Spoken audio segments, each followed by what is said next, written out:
There we are, kind of. Let's see if we can adjust that a little bit. And there we are. Hey everybody, how you doing? Saturday morning and K Munin is here, and I can't pronounce this other name. Homunculus slabs. Homunculus Like slabs. homunculoid, but with slabs. Okay. Hello, homunculoid. And then we got Richard. Hey, Richard. And Johnny. And we got Johnny. He wants the crown already. And we got other people that are here. We got Pastor Rick. Rick has joined us. And Geek. Geek Radio so far. Hey, Geek, how are you? People start coming in. Glad you could make it. We appreciate you. Yes. As we get going here, we did not do a live last week, but we did two live walkthroughs last week. I did 2 shows. Hey, Johnny Sachs. So I did what? We did the record show. The record show, the Southern Spin record show, and the Atlanta Comic Con last Sunday as live walkthroughs, live shows, virtual video tours. Yeah, we went to the comic book show, the record. We had a good time. Yeah, we had a good time. We haven't been able to go to the Atlanta Comic Con all last year. Yeah. Weren't able to go all last year. And so we went this year. I didn't get anything. She did. Yeah. But I didn't get anything because I wasn't feeling it. I wasn't Here we go with the crown already. Yeah, I'm not gonna get a crown. I don't want one. She doesn't. I mean, my hair is bad enough. Oh, your hair. I need to put a crown on it. There's nothing wrong with her. And Pastor Rick. Thank you, Pastor Rick. Made a donation to the cat shelter. Much appreciated. Yes. Some of you are aware, and some of you may not be. Earlier last week, we lost Uncle. You remember Uncle Cat with a big 25 pounds of tuxedo was very, very ill. And he didn't make it, unfortunately. He was on his antibiotics. He was on his feline painkillers because he was in a lot of pain. And I was in the habit of getting up routinely. Like every night, I couldn't sleep. I was getting up constantly, checking on him. And one morning, he was just gone. And he didn't make it. And I had to take him away and bury him, unfortunately. So just to update some of you who were wondering about that or who knew about that. Poor uncle passed away. Yeah. But yeah, I know. I miss him. Hey, Lyle. Thank you for joining us. Thank you for everyone for joining us. Absolutely. He had oh, thank you, Rich. He says for the kitties. And we take care of a lot of cats. The other cats are fine, Munin. Thank you. Because it's like practically 20 that we're taking care of in the shelter. But he was one of the indoor ones that stayed with us permanent, and he was a happy guy, bouncy, and liked to hide in kitchen cabinets. You'd walk into the kitchen, he'd pop out of a cabinet on you. He would pop out of the cabinet above the refrigerator. It's like, what the hell are you doing up there? It's just a lot of personality. That's a lot of sorry. Yeah, thank you, Rich. He said that's why I said I'm sorry. Yeah, because some of you knew, some of you didn't. But yeah, we lost poor uncle. Yeah, but back to the show. Yes, I wasn't really feeling either of them either. The shows. Yeah. We went to the comic book show first, and I went because we didn't go for a while. Yeah, Johnny, he says he lost his dog 3 months ago. You don't forget. Yeah, they're like family. They are. I remember when my dog got hit by a car. I was at work, and the people at work, oh, you need to take a couple of days off. I'm like, no, they do that. Some people do. Some people can't hold it together. That was the first time I had ever heard that people took off when their pet died. I was like, no, good. I mean, it did take me a while to clean his area up. It did take me like a couple of months. Eric Reese joining us. Hey, Eric. But I finally, one day just got up, and because he stayed in the basement while I was at work, so he had a lot of toys and things, and I just went and cleaned it up and threw it out, and the dog bed and that big old container of dog food Oh and all of yeah. that stuff. But yeah, they get to be a part of the family. So The shows. yeah, Yeah, the comic show. I didn't get anything because I felt like it was a little pricey. it was. And I was like, and that's not a bad show. You know, the Atlanta Comic Con is a small operation, but there's hardly any artist alley. They put all that up front and just get it out of the way, whatever they got. Usually it's just people promoting their artists or their books. writers. Yeah. They're writers. But so it's pretty solid for being a small show, and it's usually pretty good. Now, Radical Squadron is joining us. SWAT Cats. Yeah, SWAT Cats. Okay. But and if you've never seen me show the book before, I can show you the live action SWAT Cats if you've never seen it, Radical Squadron. But yeah, I thought it was kind of pricey, and I didn't want to force myself to buy something, because you know how you get into that mindset and you're like, man, damn it, I came to this show and buying something. I'm not leaving empty-handed. And then you make yourself get something, and then you regret it because it was either too expensive or it wasn't what you wanted. And I just can't do that. Robert, are you doing it? Yes, Robert. Robert sent us an amazing package my God. to our P.O. box and surprised us. And we did film that. Yes. And I will be actually putting it up on the channel tomorrow. Yes. We did film it, and I will put it up tomorrow. We're not going to spoil it. We're not going to spoil it. But I was very, very shocked and happy and surprised. We were surprised. Robert sent us thank you. some real nice surprises there. But so that to me just felt really pricey, and I was like, nah, I'll wait. I'll bide my time. There's other shows that are coming up. Yeah, Decab says Atlantic Comic Convention is good for the price. They just refuse to let the show grow. Yeah. And that's part of the problem. It's same vendors in the exact same spot. And I even talked about it on that live, because I filmed the shows live. Okay. But Radical says he does Star Trek comics and Transformers. Classic Star Trek, the original.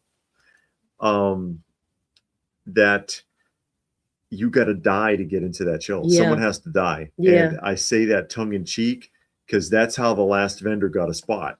Someone got killed in a highway accident on their way to the show to set up. And he got on the phone and says, because he's got a list of people that want a spot, and got called the next person on the list. Yeah, somebody's not coming. And that's how that person got in and is still on the floor. And so it's literally someone's got to die to get in.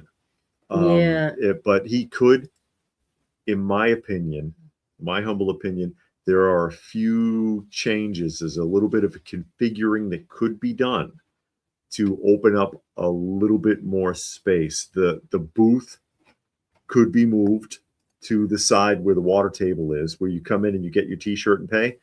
You could put somebody right there.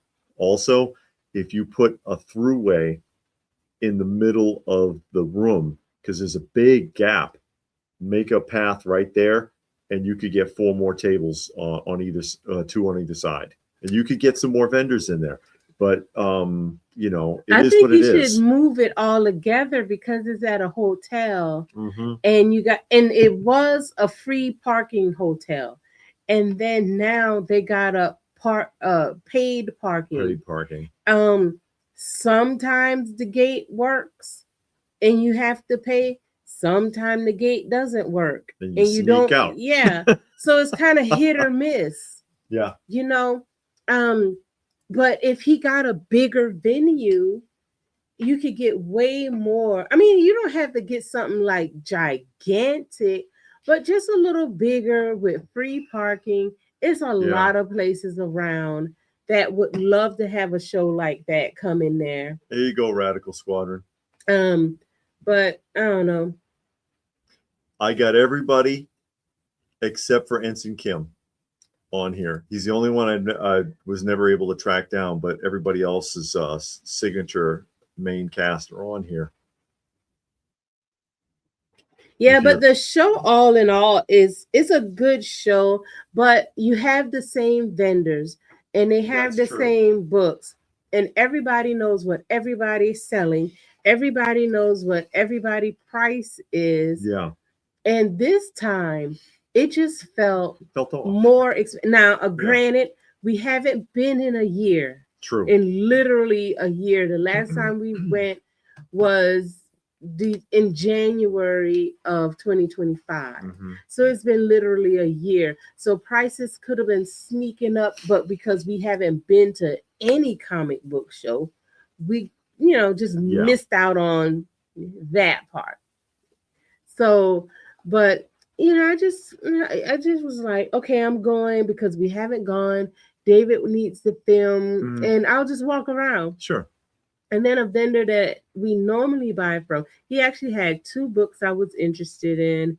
And, I looked at them, and then we started talking about something else. And he has some other books that we're making a deal on getting.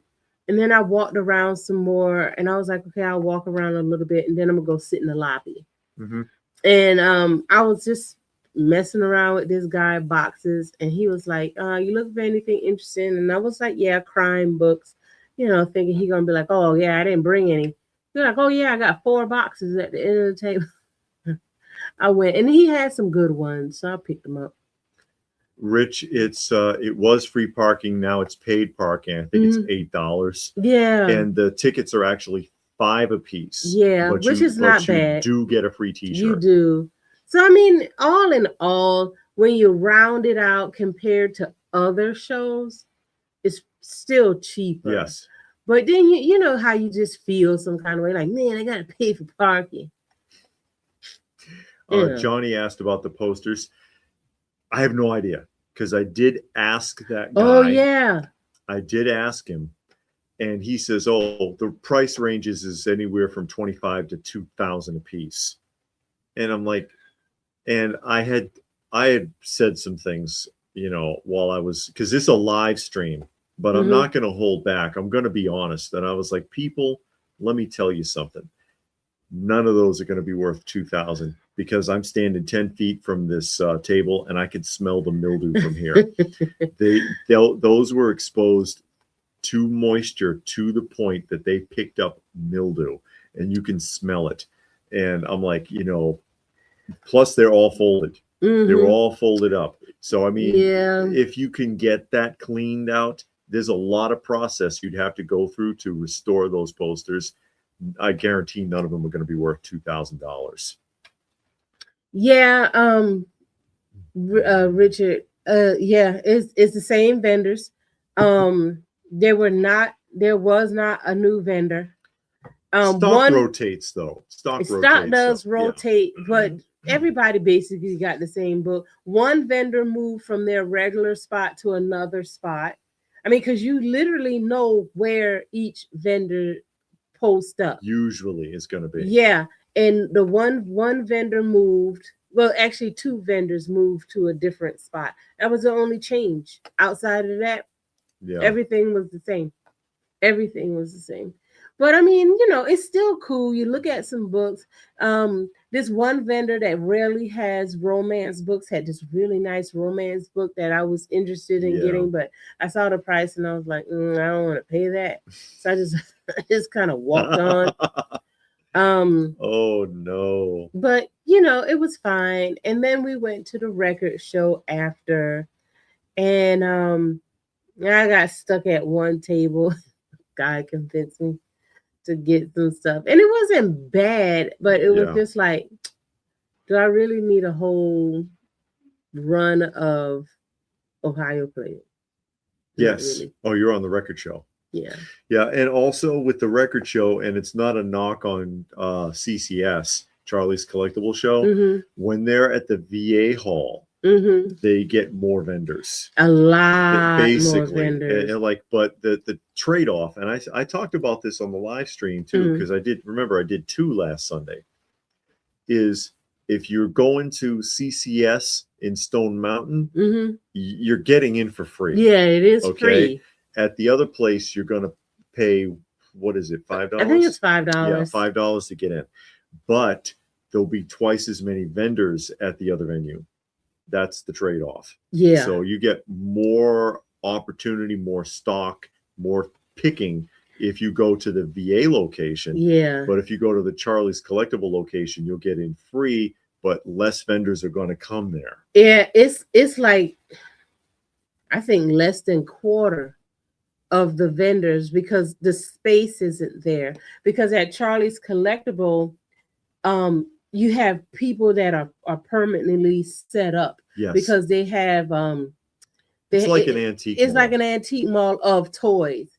So they also have a place where people play Pokemon cards and Magic the Dragon. Yeah, they do all competitions and stuff there. Right. So they clear all that out, and then they put the records there. And they do the same thing when they have comic book shows.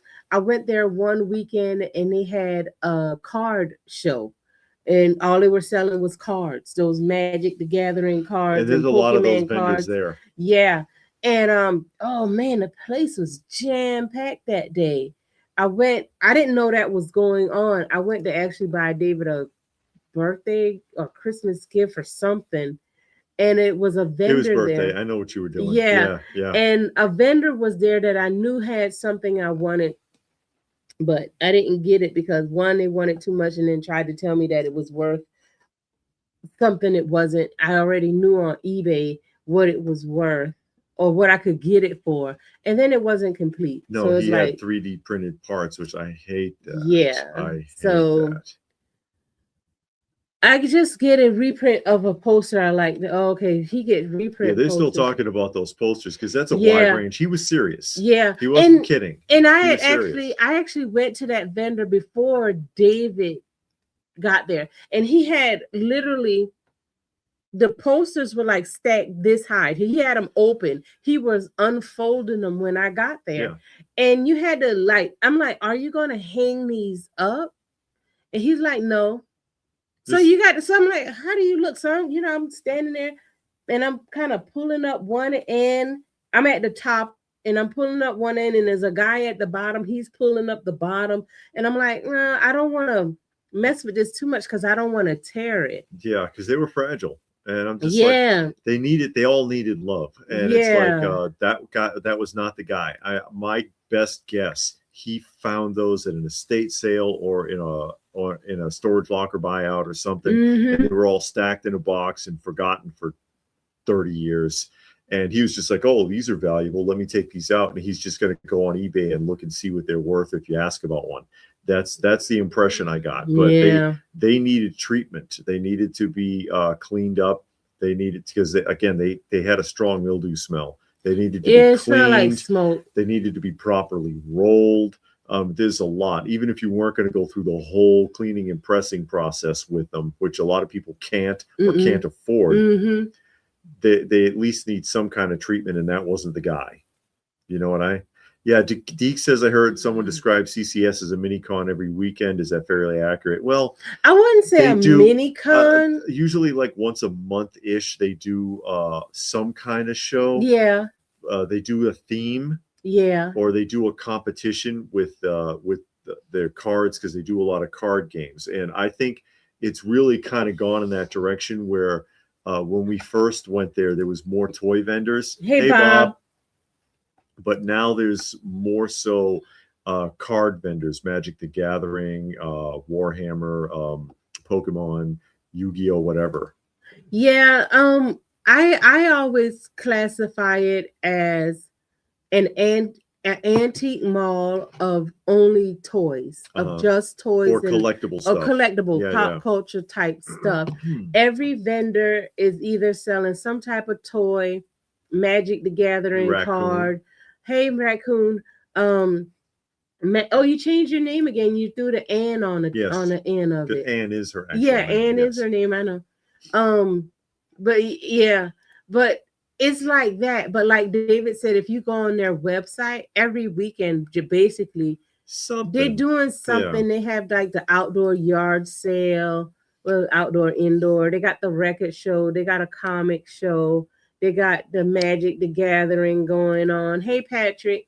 they got all kinds of stuff going on. They Yeah. got a lot going on. They do try to keep busy. So I would, maybe you can call it like a mini con every weekend, because they are doing something basically every weekend. It's only open like Friday, Saturday, and Sunday.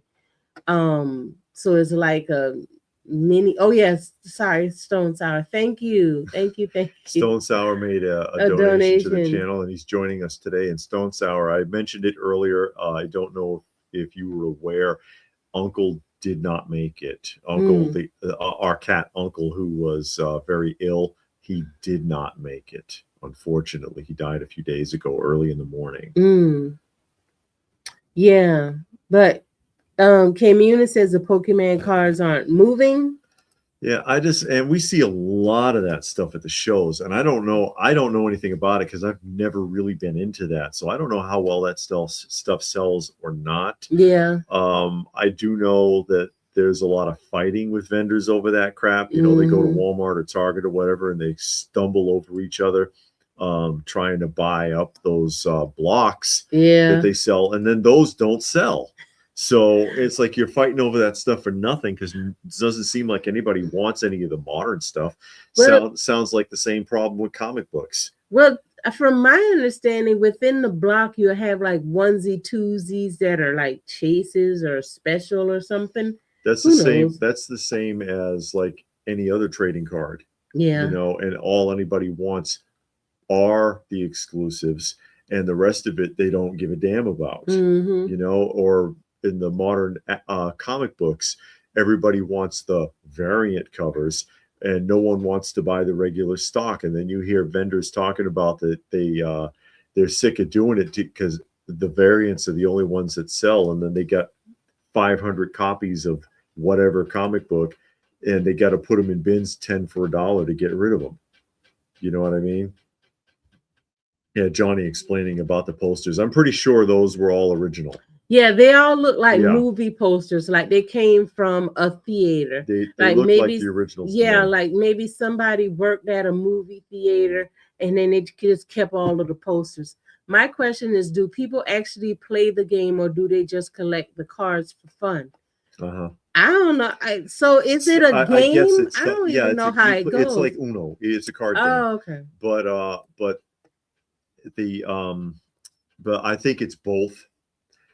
Or some people do it for an investment. Radical says Fraggle Rock on the top shelf in the background. Yes, that is almost, I think there's like 1 or 2 missing, complete set of the Tomy Fraggle Rock plush from like 84. And I found all of those at a flea market. We weren't at a flea market. Well, we were an outdoor something. It was out there, a yard sale at the antique mall. Yeah, well, it was a flea market at the antique mall, the outdoor flea market for the antique mall, and it was original owner. I did a video on those after I got them, because it was one owner and she needed to sell them, and she had this whole story about where she got them, how she got them, and everything. It's talking about them, and I asked her, "Is there a price for the set?"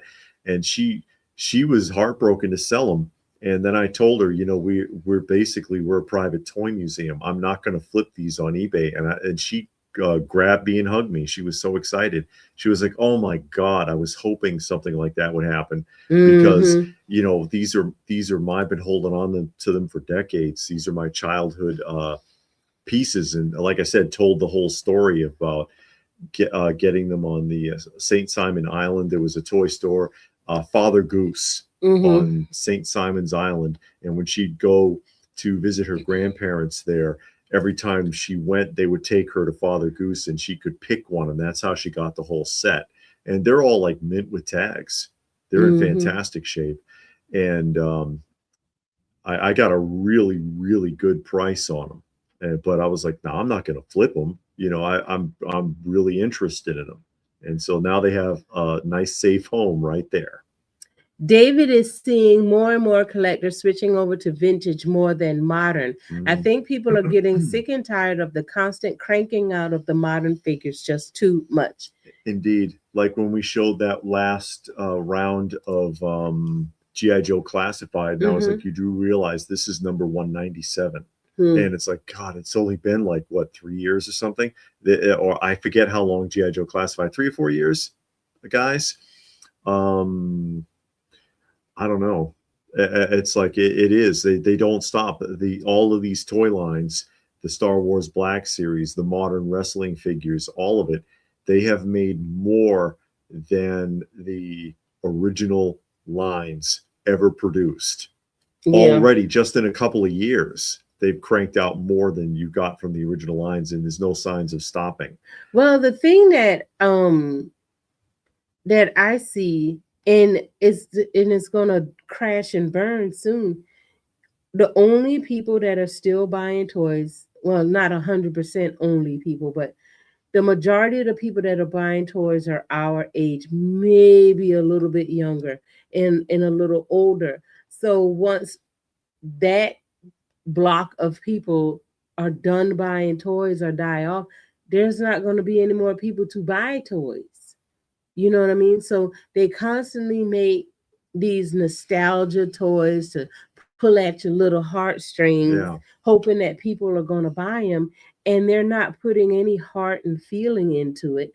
So then they're not lasting. People that they're selling to don't want it because it looked like junk. And I think people would be happy to have a newer version, with better articulation and stuff like that, if the quality was good. But the quality is not good. You're using cheap material. You're cranking them out so fast they don't even have time to dry. So you're doing yourself a disservice. You want people to buy this stuff, and you're selling to a group of people, and you're not even making it like what they remember. Yeah, they see it, they see the package, they see the figure, and it's, oh, that's what I remember. And then they open it up and hold it in their hand, and the arms fall off, or the arms fall off in the package. Yes. And you're like, yeah, but keep buying our stuff. Yeah. No quality control, it doesn't seem like at all. And again, if people are going to default, if people are interested in a franchise from the past, no matter how expensive it is, their main interest is going to be in having originals. You know what I mean? It's if when it boils down, 300 years from now, which Masters of the Universe do you think are going to be the most desirable? The ones that were made last week, or the ones that were made in the 80s? Lau owns a vinyl theater banner measuring 36 by 40, Star Trek Into the Darkness. Frames are difficult to find. I know I'm having a hard time finding sizes. Frames. Yeah. I bought back Power Lords and Popples again. Yeah, Popples are coming back. Yeah. Loyal Subjects is even trying to revive Holly Hobby. Yeah, I kind of hope they do, because I want some Holly Hobby in there.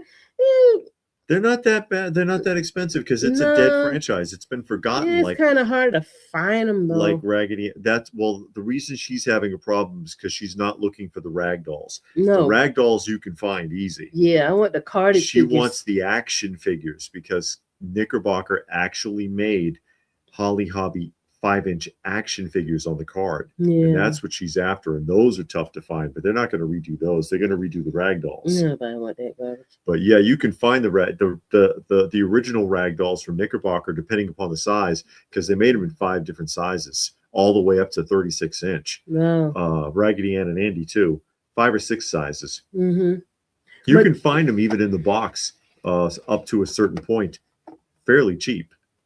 Metropolis is the most expensive movie poster ever, selling for $1.2 million. There you go. And they're talking about anime figures. Okay. Here we go. Do you like some Mezco stuff, some of it? Robert says he does like some of it. Oh, I do like Mezco stuff. So David had a big collection, and then he got pissed off. And I got rid of a bunch. of them. Because I was just having too many problems with them.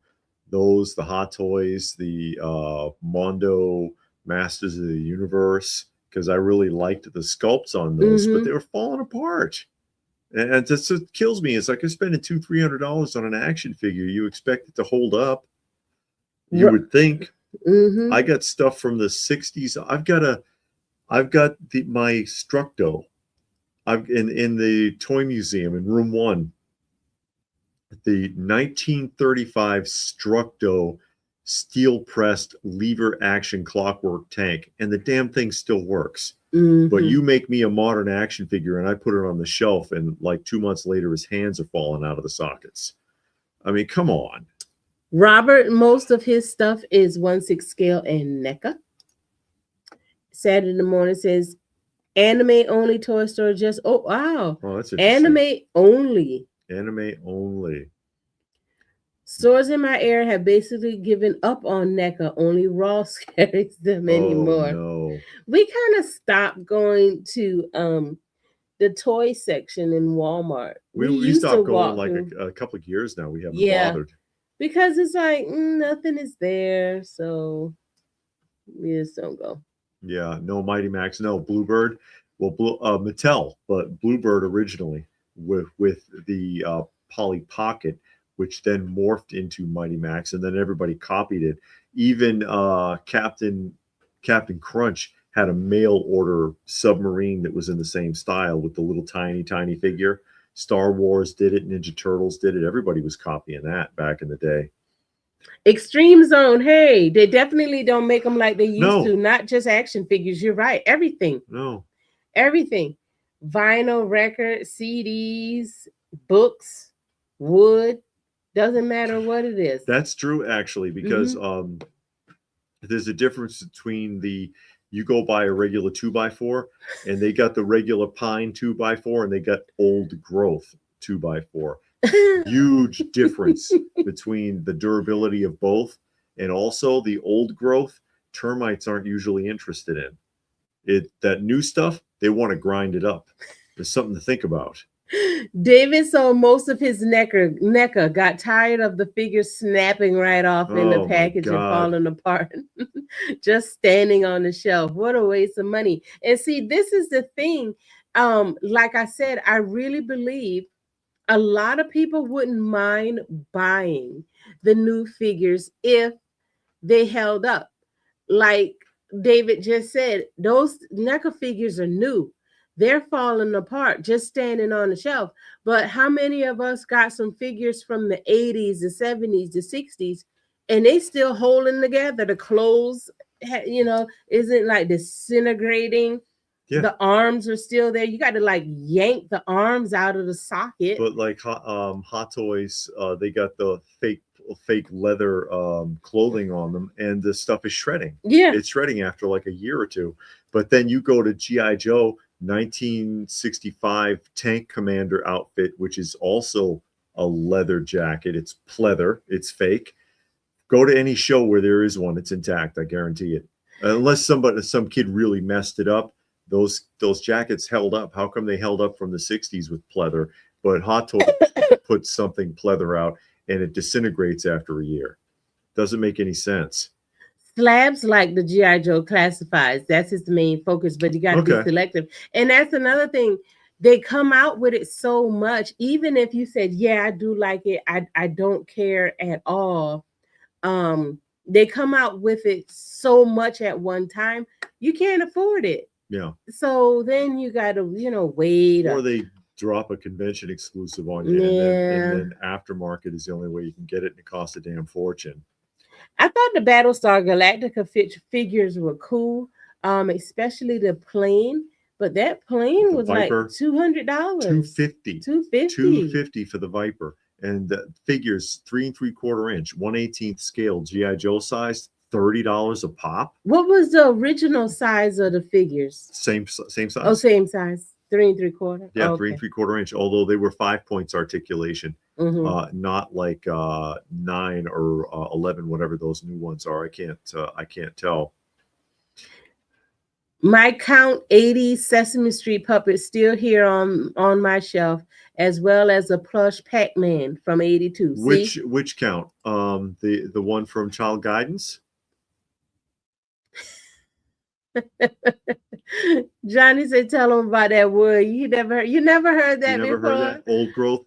If you look it up on the internet, old growth versus new growth 2x4, you'll see a picture and you can see the difference even just looking at the two of them, how drastically different the color and the striations and everything on it are. Even the weight. Even the weight. The old ones are heavier. And like I said, termites don't like the old wood. They want softer wood. So those new 2x4s are fair game for termites if they get into it. So they're cheating you on that even. Yeah, they're cheating. They're cutting corners everywhere you turn. Yeah, everywhere you turn. Now everybody's going to flip out because I put the crown on. Here it comes.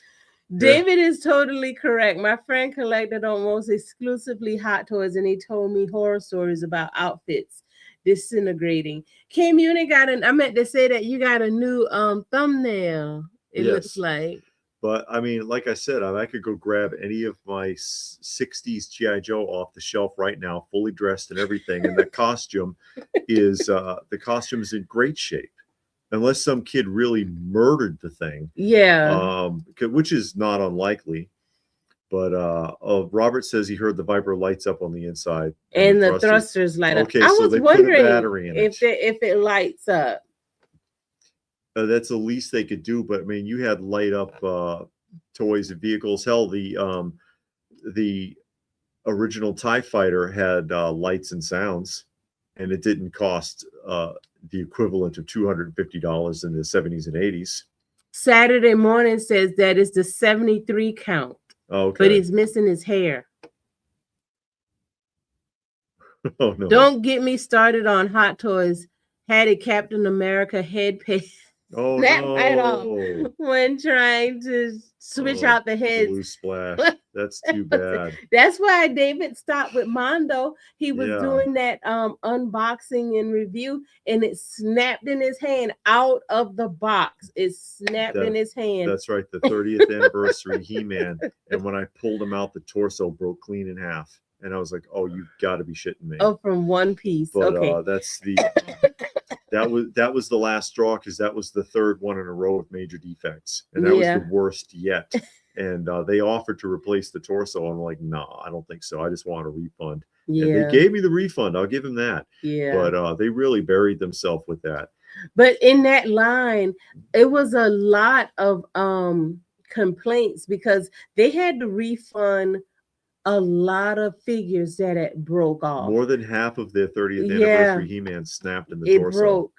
So it's like you spent, I don't know, let's say $250. Yeah. And it's like 300 with tax and shipping. Yeah, 10,000 people bought it. Now you got to replace 5,000 of them. Yeah. You didn't make any money. No.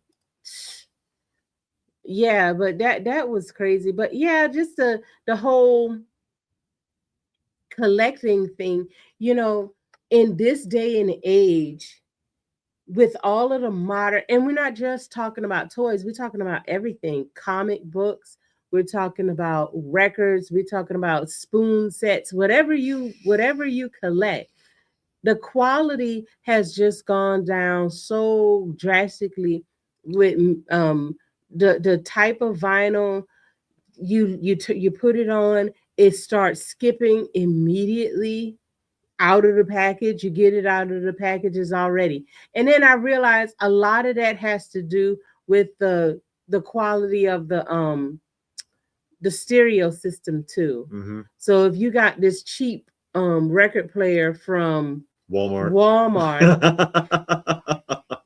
and you put Target, a brand new record on it kind of skips. But if you get that old record player, plays just fine. Yeah, if you get a working one from Goodwill from the 70s, it cranks up like it's your best friend. Yeah. But the Walmart one is a piece of shit.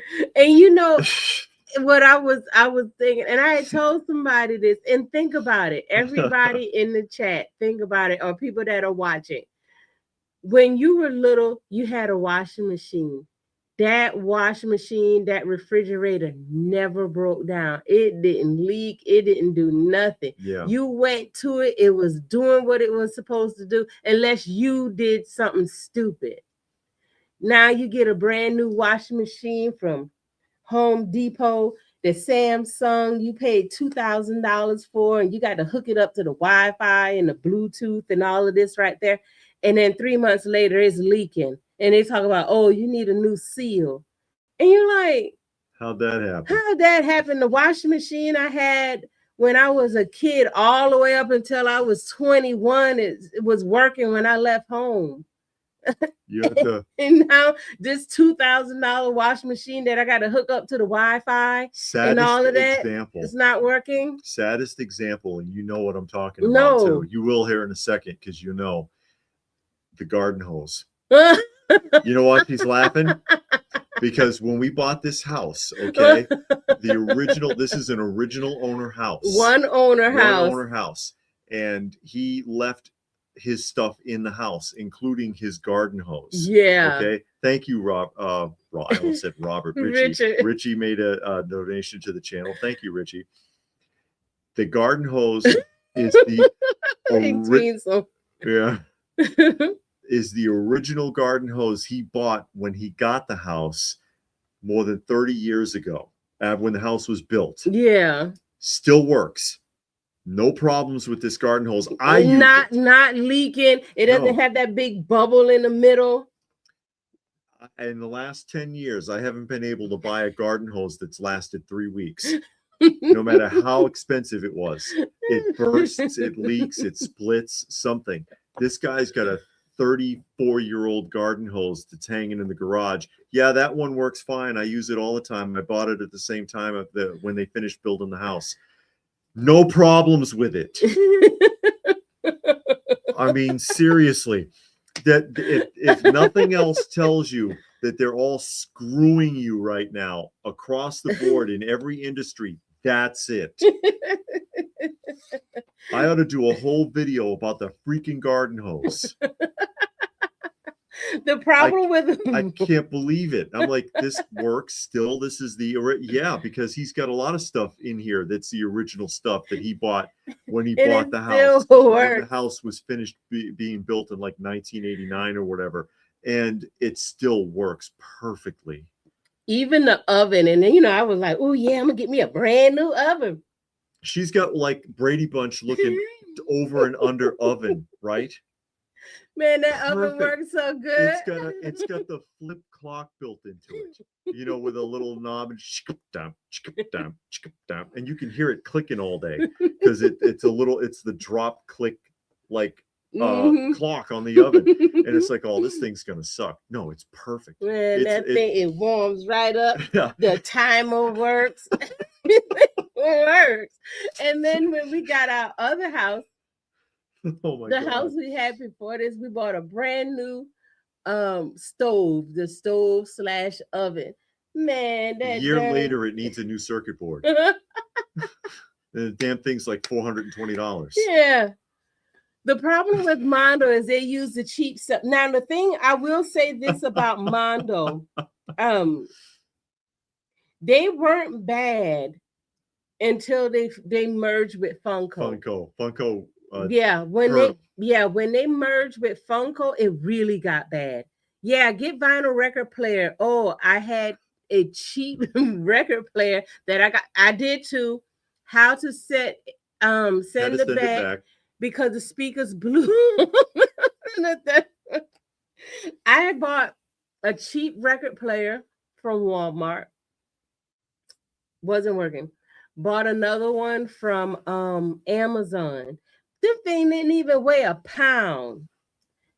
Wasn't working. I went down to Goodwill, bought an old record player for like, I don't know, $19, I think. All I had to do was put a needle on it. Worked great. Yeah, no problems. It's the problems with the Mondo Hot Toys that make me hesitant to buy figures from the 3.0. And there are a few anime figures. Now, I do have some 3.0. 3.0 at least is cheaper. Yeah. They're not that, I don't say that expensive, but in comparison to the other companies, they're the least expensive. Yeah, but I do have some 3-0. Now I have the Transformers. That's the only ones I have. And they got better because I got, okay, the first one I got was the Optimus Prime, and he didn't stand. I mean, you can, but they're all top heavy. Yeah, they were top heavy. But by the time they got down to Megatron and Soundwave, they put die casts in the feet so they could stand up. Now they're not that articulate as you see in the pictures, but I mean, you know, they have all those joints, but good luck. Yeah, but now, but that's a Transformers figure that's supposed to be metal. If you get one that's like a body style, it might move a little bit better. But I like it, but then I don't do a lot of stuff with my figures. Yeah. You know, I just set it down and I walk away. I don't care for everything NECA, but they do make good characters. I know, I like that too. Well, I love the black and all white these Universal companies, monsters. all these companies, it's about the sculpt, yes, and not really much else. Unfortunately, that's the problem. I'll never pay $2,000 for a washing machine either. Oh yeah, But get it at the flea market.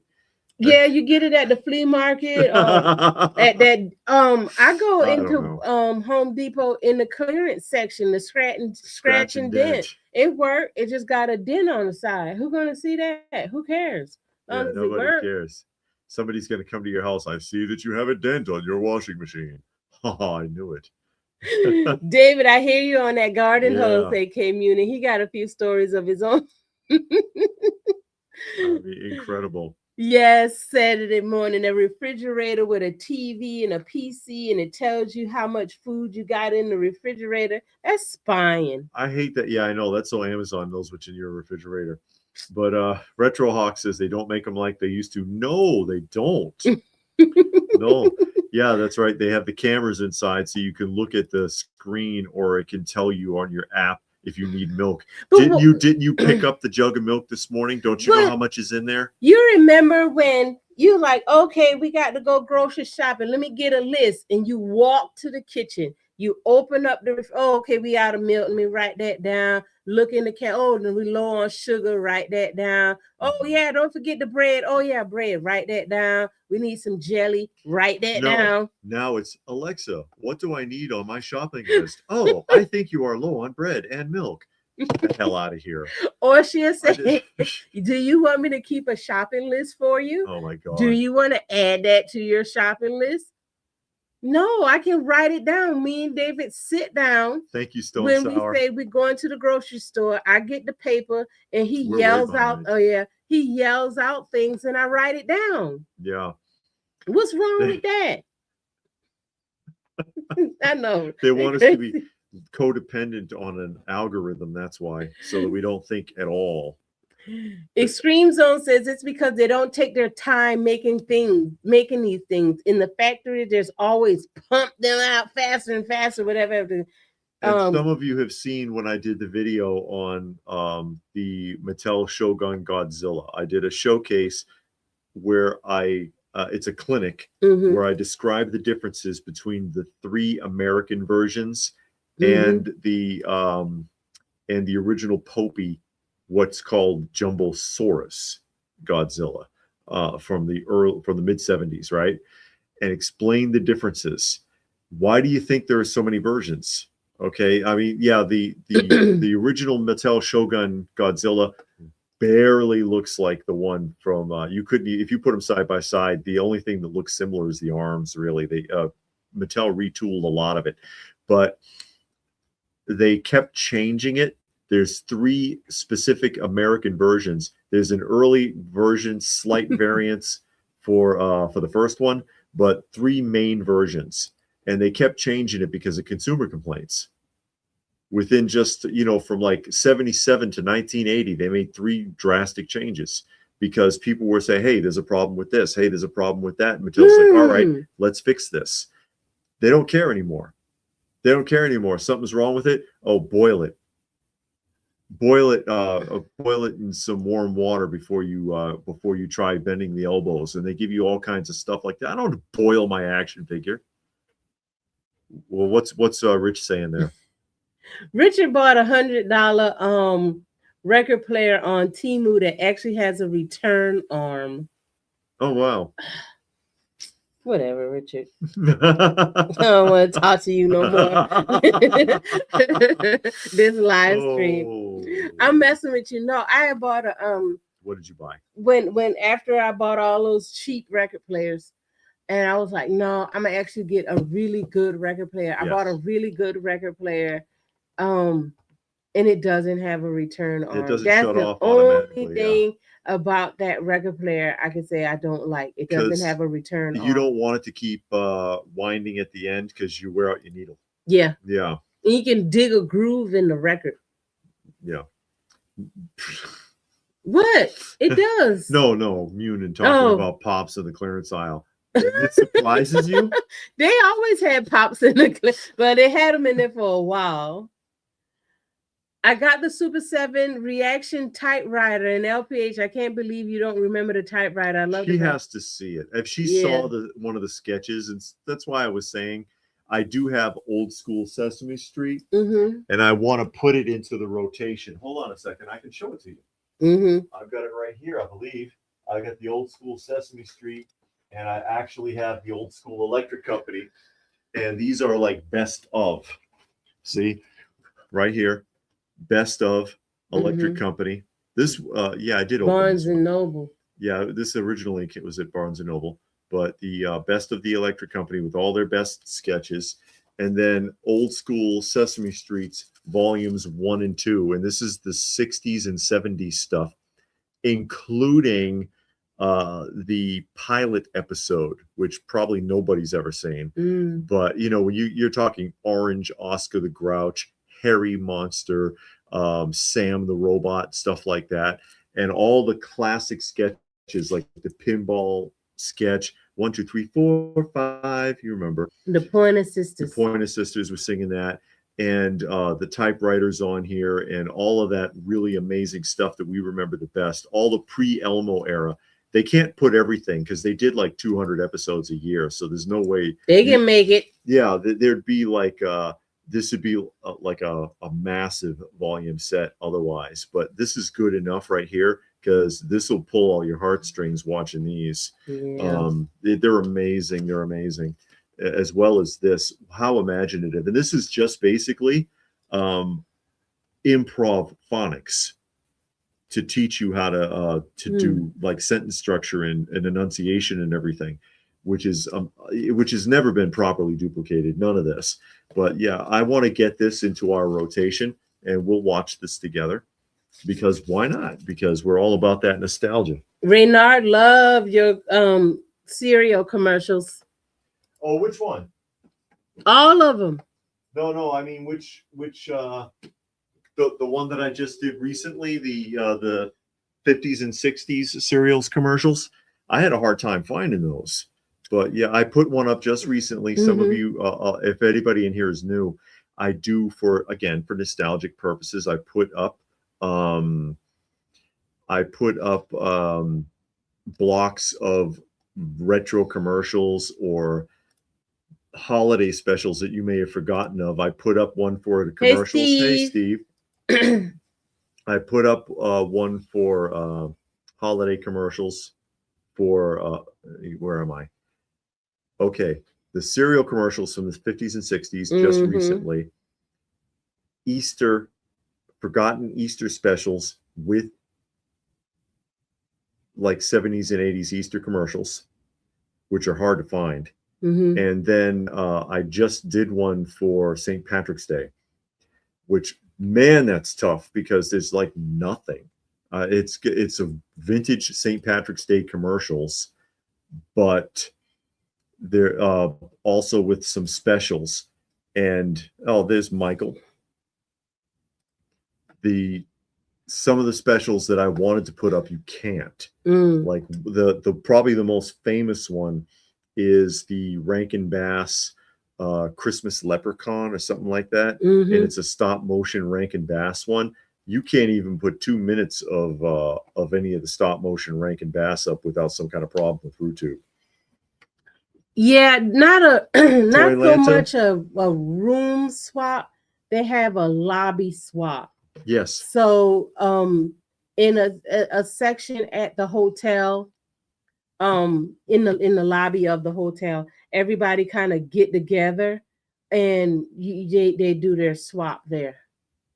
So yeah, it's not a room where, like, some of them, I think at Joe Fest, you go from room to room to room. Yes. At Toylanta is a lobby swap. They try to organize it a little bit better, and they set it up in the hotel. Yeah.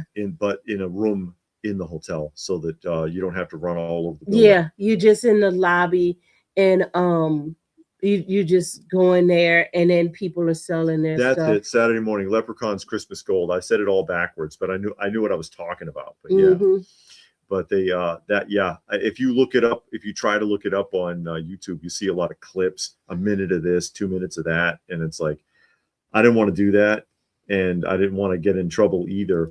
So I found some interesting specials, although the commercials aren't exactly period, because there's just nothing out there.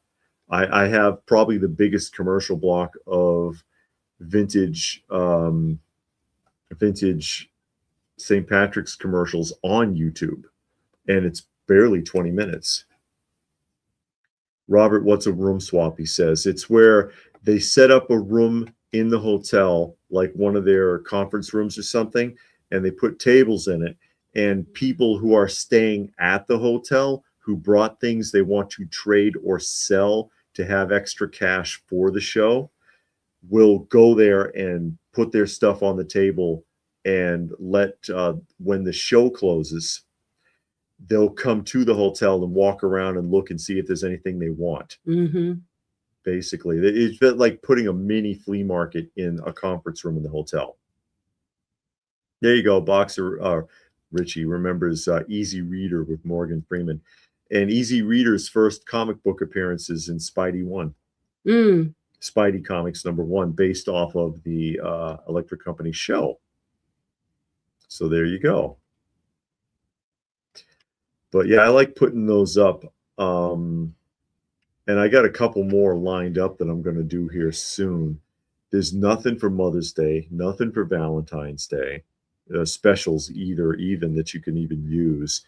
I got a Thanksgiving one that I'm assembling that should be pretty interesting. It's going to be a bigger one. It's going to be more than 2 hours, it looks like. So that should be fun. You guys know I did a ton of that stuff for Christmas, which was a lot of fun. Renard says, did you find original Mighty Mouse cartoon collection on DVD? I haven't seen it. Is it out? Is that out yet? I thought we just saw that. Mighty Mouse? I don't think so. I thought we saw it somewhere. There's been a lot of issues with that over the years, because it's, that stuff wasn't made for kids. It was movie shorts from theaters from like the 40s, and it was wartime. So he basically spent every episode beating the hell out of Nazi cats, and it's ultra aggressive and violent, and so they don't like it nowadays. You know what I mean? Yeah. I don't know if we're gonna do our DVDs. We did that. Yeah, well, I could do it again. I mean, I was thinking about doing a walkthrough of your record setup upstairs. Oh, okay. Because she's got a lot of, which collectively we have a lot of vinyl records. The majority of it is upstairs. A little bit of it is down here, but the majority of it is upstairs.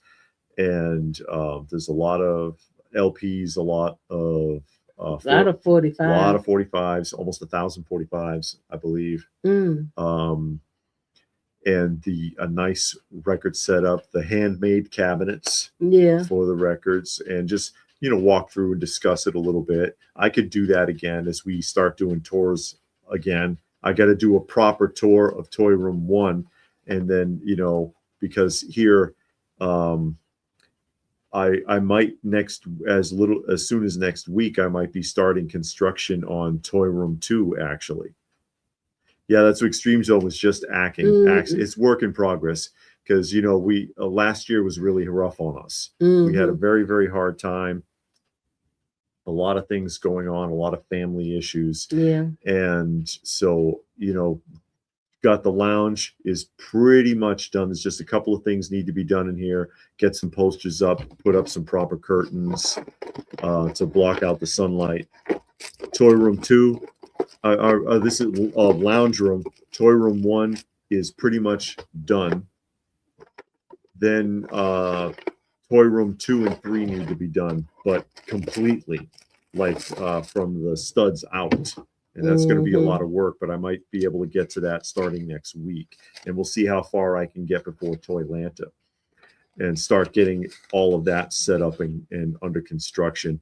Yeah, Bugs Bunny had a Mother's Day special Saturday morning. Yeah, and they say good luck putting it on YouTube. Chipmunks and Dennis the Menace. Yeah, some of that stuff is very heavily copyright protected. Yeah, that's another thing that keep you from putting stuff up too. It's so copyright. Oh yeah, that's what I was going to ask about that K-pop demon. What is that? I'm going to Las Vegas. He explained it in detail in the comment section. Oh, okay. I'll go read it. On the last video. I'll go read it then. Did.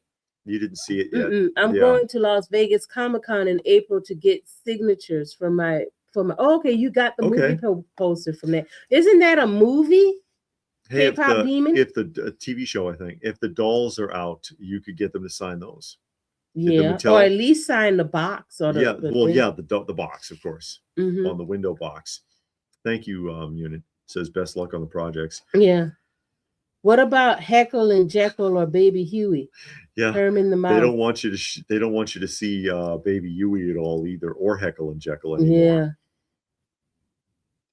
The artwork in the right corner looks like a poster on the wall. Oh yeah, that's us. That's it. Does look like a poster. You're talking about the the little icon there. Yes, looks like it could be a poster. Okay, it's a animated movie on Netflix. Okay, the K-pop demon.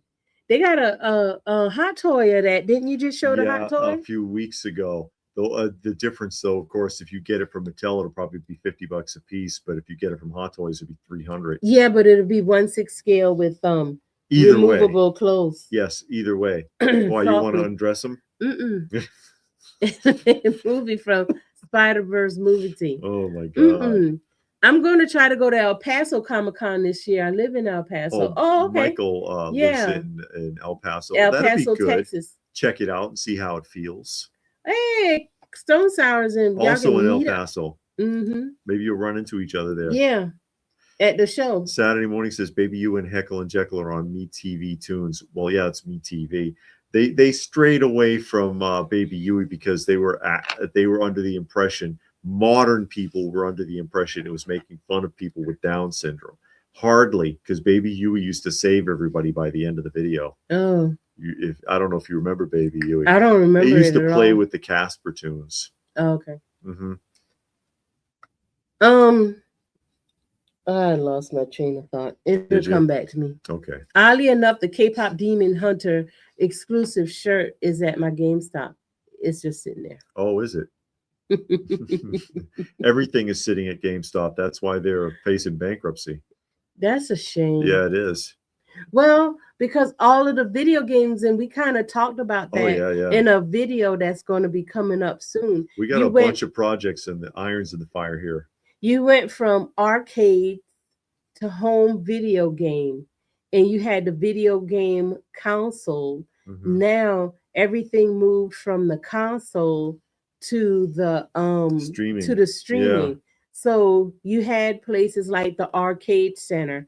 And then when it went to home consoles, then you had places like GameStop and, you had spots in Walmart. Now that's going away because everything is streaming now. And it's like just progressively killing out these cultures. And it's just weird. Yeah, it is. Because we, a little preamble there, because we have a video coming up on that, kind of on that subject. We actually filmed it today. I just don't have a chance to edit it yet. But when they had when home console got to be as good as what you saw in the arcade, that killed the arcade. Because then you could stay home, and that really started with Sega Genesis. The game looked about as good as what you were going to see it in the arcade. Why bother to go? Yeah, but then go ahead. And now with the computers and streaming and everything else, you don't even have to buy the cartridges or the discs anymore. So why buy them when you can buy the home system and then just link up and stream or download your game? Yeah, but when you went to the arcade, you were like king of the It was a social thing. You were king of the arcade, and you played your game, and your name was put up on there as the highest score, and people stood around you and they watched you, and you're like, oh, that's Bobby. He's the king of whatever game that is, you know.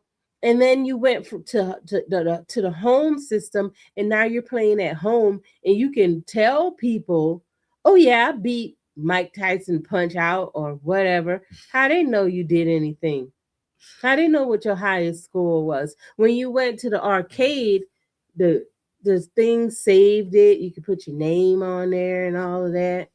Yeah, because like for example, Michael, GameStop. I think they're closing 500 or 600 locations this year. But like Xenophobe, which is awful on the Nintendo, by the way, Xenophobe. But the arcade version of Xenophobe, which was a 3-player game, I was championed at the arcade for being the only person to have ever turned it over. I was really good on the Xenophobe.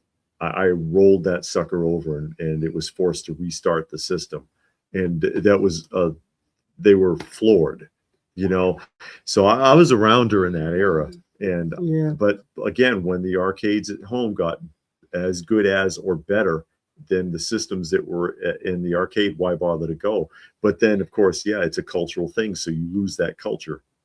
Yeah, and I mean, progress is great, but then with all of that progress, now you're taking away all of the social interaction. True. Because when you had the arcades, you had to leave your house, go to the arcade, and then you interact with other people. So they might be your friends or just people you saw at the arcade because they didn't go to your school, but you socialized. Then it became a home system. Now you're locked in the house. You don't really go outside anymore. You're not socializing as much. And then it got better and better and better. And then you went to school and you came home and played video games. And now you stream it, so you don't even have to go outside to buy the games anymore. And if you do competitions on the computer or whatever, you're still not interacting with anybody. No. Because you're by yourself there. But there's a different dynamic when you're face to face with people. Michael still gets the physical copies of the games when he want to. I heard that they banned Speedy Gonzalez. Renard is saying, Pepe Le Pew, yes, that is true. That is true. Arcades have been back for a few years now. Most are pay on price at the door for all games on free play. We have 3 here alone. They even made a new arcade games and pinballs. Yeah, we talked about that too because they have a few here. That's a nostalgic in Atlanta. Though. It's a nostalgic tap, though. It's not the same type of culture. Yeah, and it's again just like the toys. It's adults going and you play your little game. You drinking beer, and you ain't really doing it like you used to. Yeah. Hey Vic, how are you? Hercules. It says today's the Legend of Zelda's 40th anniversary. Interesting. Interesting. I didn't know that. I have some Legend of Zelda for the Nintendo. It's back here because you can see I have actually, if I turn it this way, a lot of vintage consoles and games there. Hey, Jesse, say what? And then we got Wetzel. Are you talking about Toxic Crusader tonight? If you want to talk about it, Toxic Avenger. Toxic Avenger. I've got the books back there. I've got the poster books, of very rare poster books of Toxic Avengers or Toxic Crusaders. Is it? Yeah, Toxic Crusaders. I think those are Toxic Crusaders. We got some of the Toxic Avengers comic books. No, and I haven't. He has the action figures. No, I have Toxic Crusader action figures. Yes. Yeah. And I have these. I've shown these before. These are like comics. Toxie was on your thumbnail. Oh no, that was a thumbnail that I did for something else that had Toxic Crusader on it. See. We did a video, or I did a video before. And in that video, we talked about Toxic Crusader, and David just used that thumbnail. That's why it was on the thumbnail. Not that we're talking about that or anything that's in that thumbnail, because that thumbnail was used for a video pickup. So he just recycled the thumbnail. Yeah, these are cool though, and that you don't find them intact either. And go this way. Yeah, nobody goes to the theater to watch movies anymore. You save money by just streaming them. And then after COVID, they saw you don't have to. You could just go straight to streaming. I'll get physical versions and digital versions of games. Okay, you get both of them then. It's really Stone Dar. Oh, Mattel Creation site soon. The Stone Dar. I've seen the Toxic Crusaders Blu-ray in the stores a few times. That's a really good cartoon. That show is funny. It's funny. It's really funny, and it's one of those things that's very tongue in cheek, because there are certain things that they say that are obviously adult innuendos that would fly over the head of a child. They wouldn't get the joke. But if you're sitting there as an adult listening to it, you're like, hey, wait a minute. What did he just say? What the hell was that? Like when he was talking about strangling his chicken. It was like, what are you going to do? What are you going to do when you go home? When she was pretending to pick the guy up in the first episode. And he was like, oh, I'm going to, I'll spend about an hour practicing my burping. And then he was like, then what are you going to do? I'll probably spend some time strangling my chicken. And, you know, to a little kid, it's like, what is he talking about? But then you know what he's talking about. I can't believe they let that slide past the network censors for a Saturday morning show. I don't know. We might go see it. Robert wants to know if we're going to see the new Motu movie. Yeah, it might be interesting to go to the theater and do that. I'm not paying $80-$100 for a popcorn bucket. Though. No, we won't get a popcorn bucket, but we'll go and sit down probably at a matinee. Yeah. And see it. Yeah, go to the cheap seats. I don't need to see it day of. You know what I mean? I'm not a professional movie critic. Yeah, Saturday morning talking about Pepe Le Pew because they said he was part of rape culture, but Pepe Le Pew used to get his ass kicked in every episode. Even his wife shows up. I talked about this last time. His wife, live action Speedy Gonzalez. How are you going to do that? His wife showed up in one episode and caught him up, and he dropped the accent and everything. And she beat him with a rolling pin. So how's that promoting anything like that? Doesn't make any sense. Because people are sensitive nowadays. They pretend to be sensitive. They don't really care. Yeah, because we watch, we watch the vintage wrestling, and a lot of the things those commentators say, you're like, oh my God, I can't believe you said that. They could not say that on TV now. Yeah. But back in the 70s and 80s, nobody cared. People weren't offended. No, they weren't offended because they know they didn't mean it like for real. Yeah. They were just saying something to get some, to get people mad and to just say something silly. Yeah. Or for some kind of controversy or talking points for whatever they were doing. I failed to obtain a Toxic Avengers popcorn bucket. It would have been perfect. Small waste bin. Wetzel says. Yeah, I don't want to be chased. I know that's the thing right now. Yeah. But I got to wonder if you wait long enough, if all that stuff won't be cheaper, because how many millions of those things are they cranking out? You know what I mean? Yeah, they got to sell it on eBay or somewhere sooner or later. Yeah, it'll bottom out. And so I wonder about that. Yeah. What will be the He-Man pocket bucket? Yeah, Castle Grayskull, Skeletor with the hood pops open. Yeah. Something you can use your imagination. Ram Man, because his helmet, the way his helmet is shaped, you could pop the top open. I'm sure they could come up with something.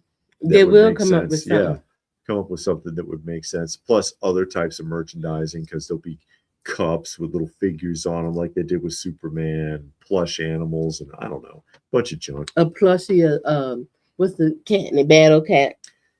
Pieces of polycarbonate plastic that cost them 15 cents to make that they're going to charge you $75 for. Yeah. Basically. Hate to bust your bubble, but that's about what it boils down to. I mean, it might look interesting. Like I was interested by the Herbie bucket because the Fantastic Four movie came out, but I was like, God, how much is that thing? It's almost $100. I'm not buying that because I thought it would be cool because it's almost like a big action figure. It's almost like a half scale of Herbie. The size that it was, oh, that'd be cool. How much? Oh, wait, never mind. I'm not buying that. You know. Robert said he heard Brooke Hogan is selling feet pictures online because Hulk Hogan didn't leave her anything in his will. I don't know about that at all. Yeah. I hadn't heard anything, so I don't know. We don't file up stuff like that anyway, too, here. Maybe but she can go on OnlyFans and maybe she could put her feet up there. Maybe she could work for Paramount. Mm-hmm. I joke because that Starfleet Academy. One of the complaints about it is they keep showing these old ladies' feet. There's a lot of shots of looking up shots from the bottom of women's feet over their whole bodies, and the joke is who's got the weird fetish at Paramount that they keep doing this on this show. Well, I haven't seen the show, but I have seen the clips. I'm trying to read. I don't know what that's talking about. It's like those foam apples from the Sphere, Las Vegas, from the Wizard of Oz. Okay. They have, it's a wraparound theater where they have enhanced, like Wizard of Oz is one of the movies, where they've enhanced it so there's even a sky over you and the walls come all the way around, so it's like 180 degrees something. And at the point where she's shaking the trees, or the trees are throwing apples, they have foam apples they drop out of the ceilings as souvenirs for the people in the theater, right? But how many times have they done that, and how many thousands of those are out there? But they're selling them online, is what he's suggesting. Oh, okay. Now I'm tracking. I didn't understand what that meant. Sure. But yeah, another modern theater gimmick, basically. Yeah. We don't know if he left her something or not. You can't believe nothing these people say online. I mean, they always say that this happened and that happened, but with all this technology and cell phone and street cameras, you never have a video showing you nothing. How we know that Hulk Hogan didn't leave her nothing? Because she said so? Who knows? Yeah. And then so what? Maybe she don't need nothing. She's waiting for sympathy donations. Right. Go do a GoFundMe. You'll get something. Maybe. I don't want to see anyone's fungus-infected feet. Well, I don't know what her feet look like. I wouldn't care. I don't want to worry about any of that.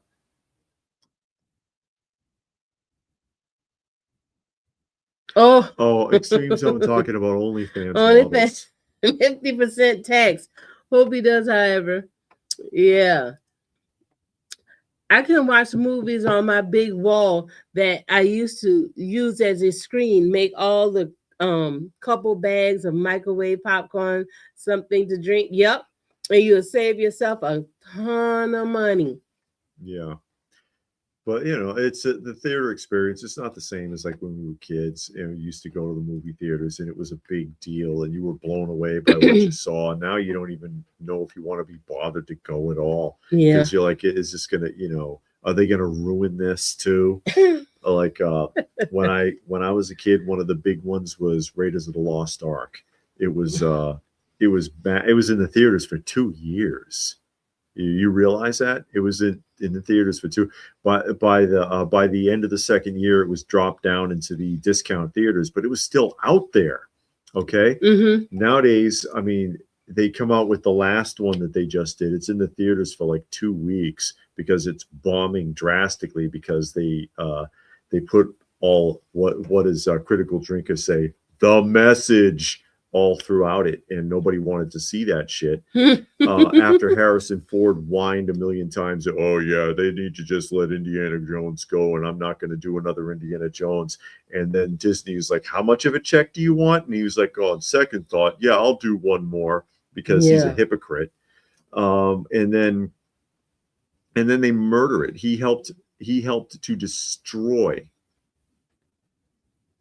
really the three big franchises that he's best known for. He destroyed three of his own legacies by taking it one step too far for an extra check.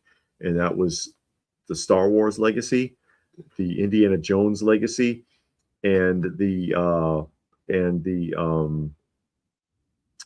what is it? Blade Runner. Blade Runner.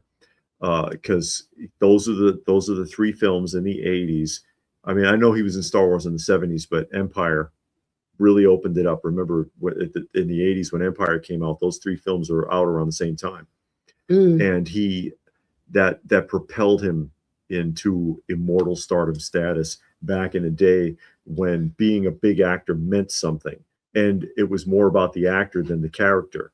Unlike today, when people only give a damn about the character and the actor they don't even want to hear from because they say all kinds of dumb crap that nobody wants to listen to. And well, I don't want to hear your socio-political nonsense. Just play your part. And he was willing to sell out those legacies when the check got big enough, despite what he said.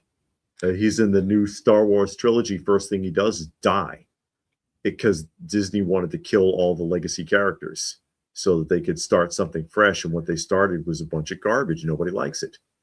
No, Johnny, we didn't see the King of Arcades. So Johnny's recommending the King of Arcades is on YouTube for everyone to watch.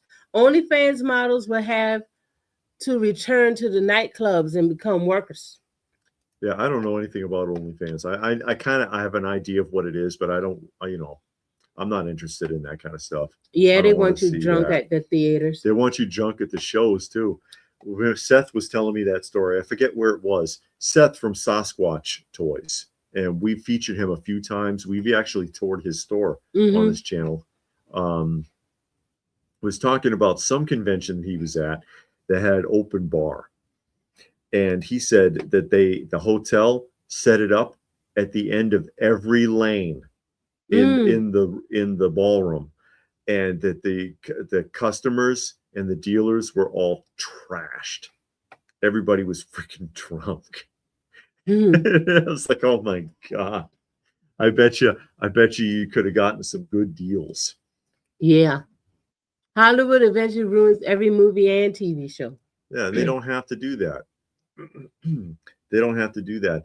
Certain things, just let it be what it was, because if you're not willing to put in the effort to tap into what made it a cultural phenomenon in the first place, you got no business doing it. All they see are dollar signs. Oh, this movie or made this much money. Oh, let's bring it back. Oh, but let's do this. No, you're going to ruin it. And it can be done right.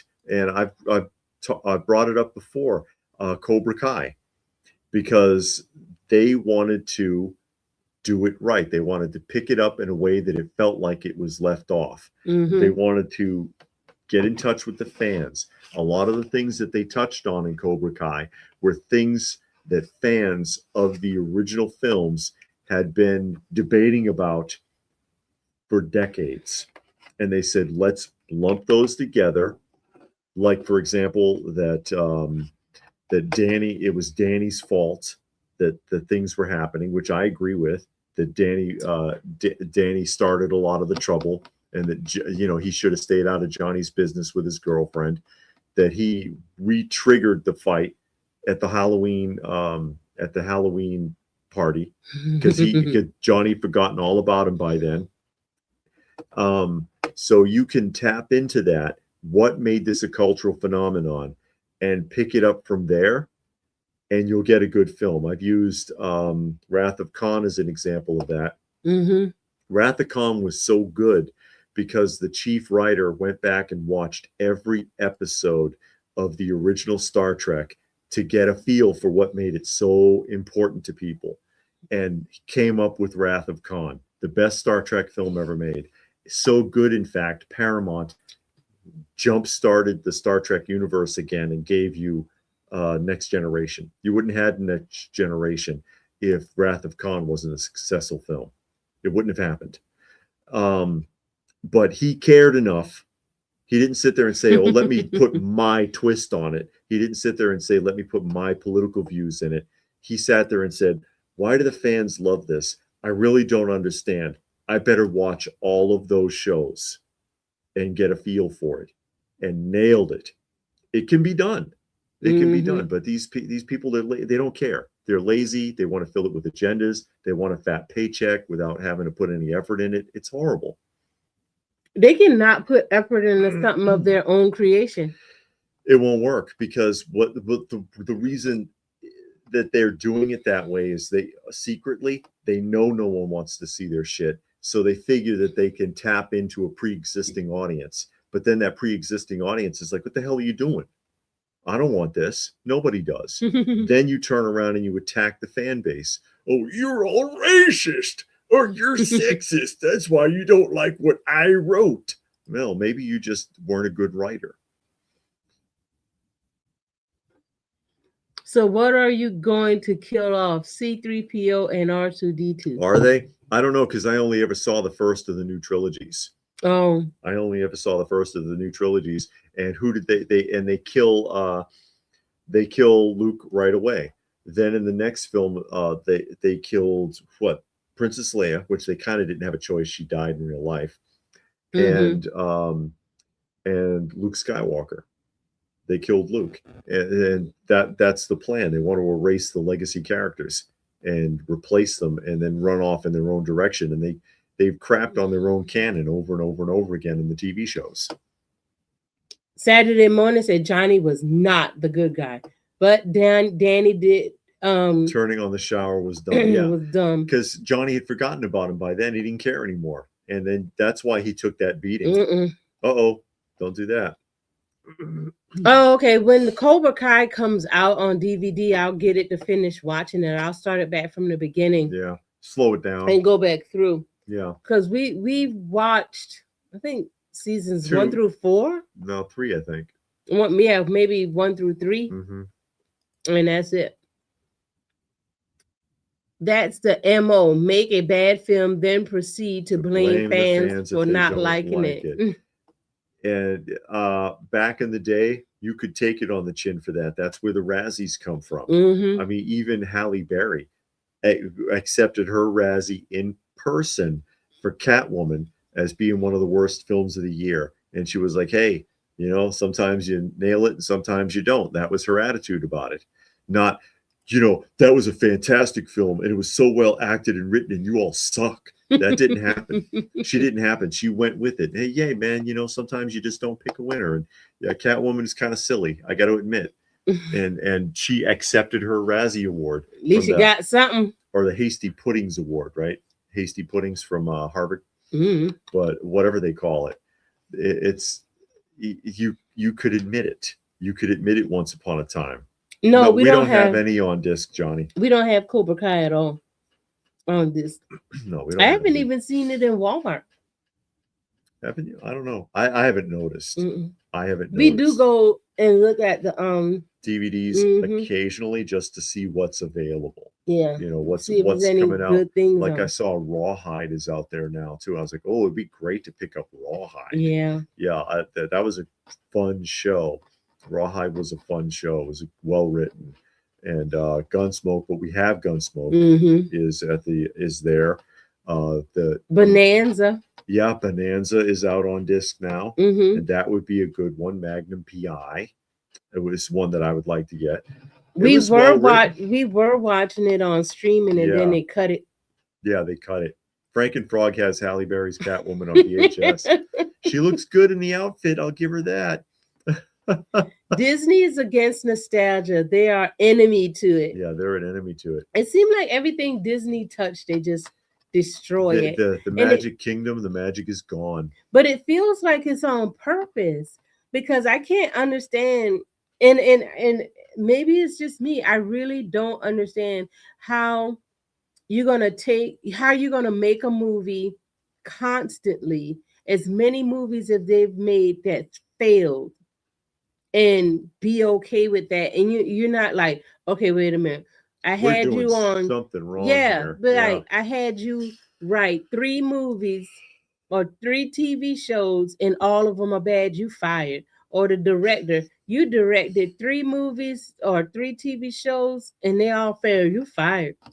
Oh, come on. You know? Give me one more chance. But any other place you go in business, if you're not producing and you're causing the company to lose money, then they'll be like, You're done. yeah, we need to talk. After that first one, you might get written up. You get a little warning.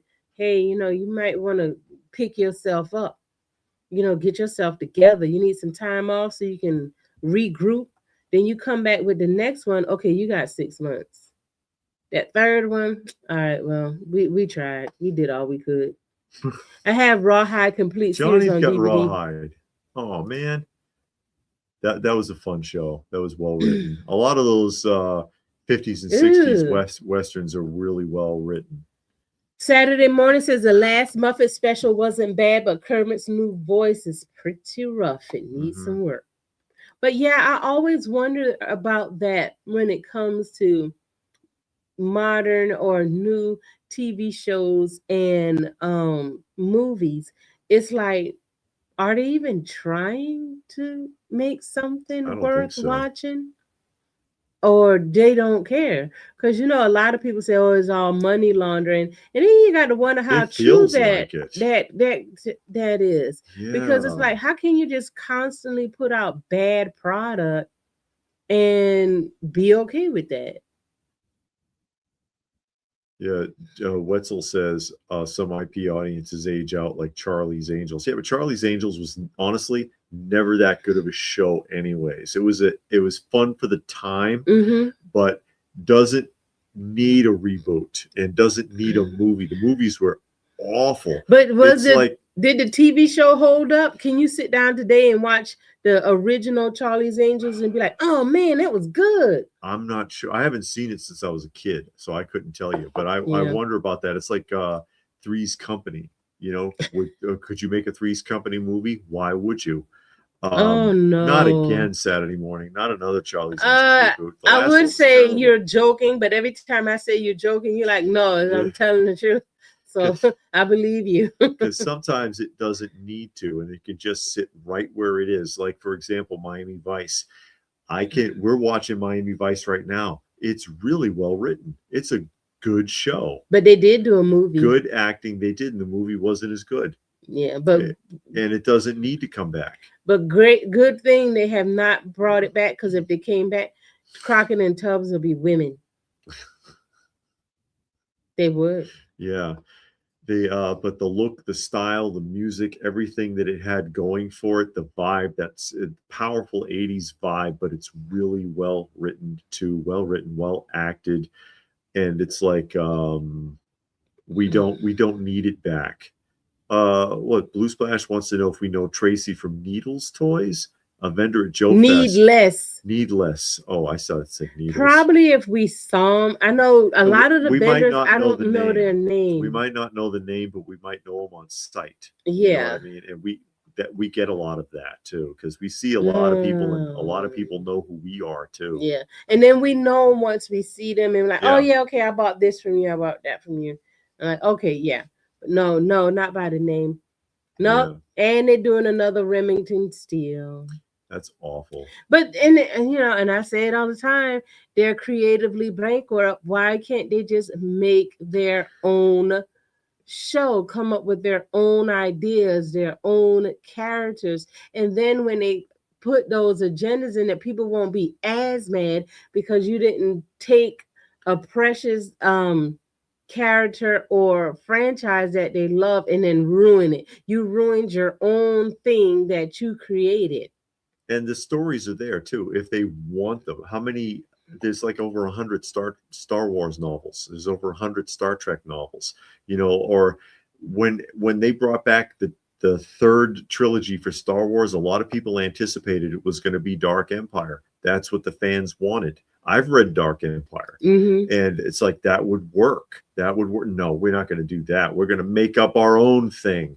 Why would you do that when you've got 100 volumes of canon already that you could pick and choose from that the fans would understand? You're going to make your own thing, appealing to a new or a modern audience. They don't care about this. Or they already know about the old stuff. So even the people you think that you're pandering to are familiar with what you've changed. And even they're like, what are you doing? It doesn't work. No, they don't need to they don't need to start doing no. We don't need another Metropolis. That was good right there. They'll screw that up. Johnny, they already did that. It was Nosferatu. How did that come out? Yeah. Yeah. Because the original Nosferatu was a silent film classic. Brilliant. Yeah. And the 70s one even isn't that bad. The 70s Nosferatu is pretty decent, the German one. But then the modern one is just like vampire porn. It's awful. No, we don't sell at the local shows. No.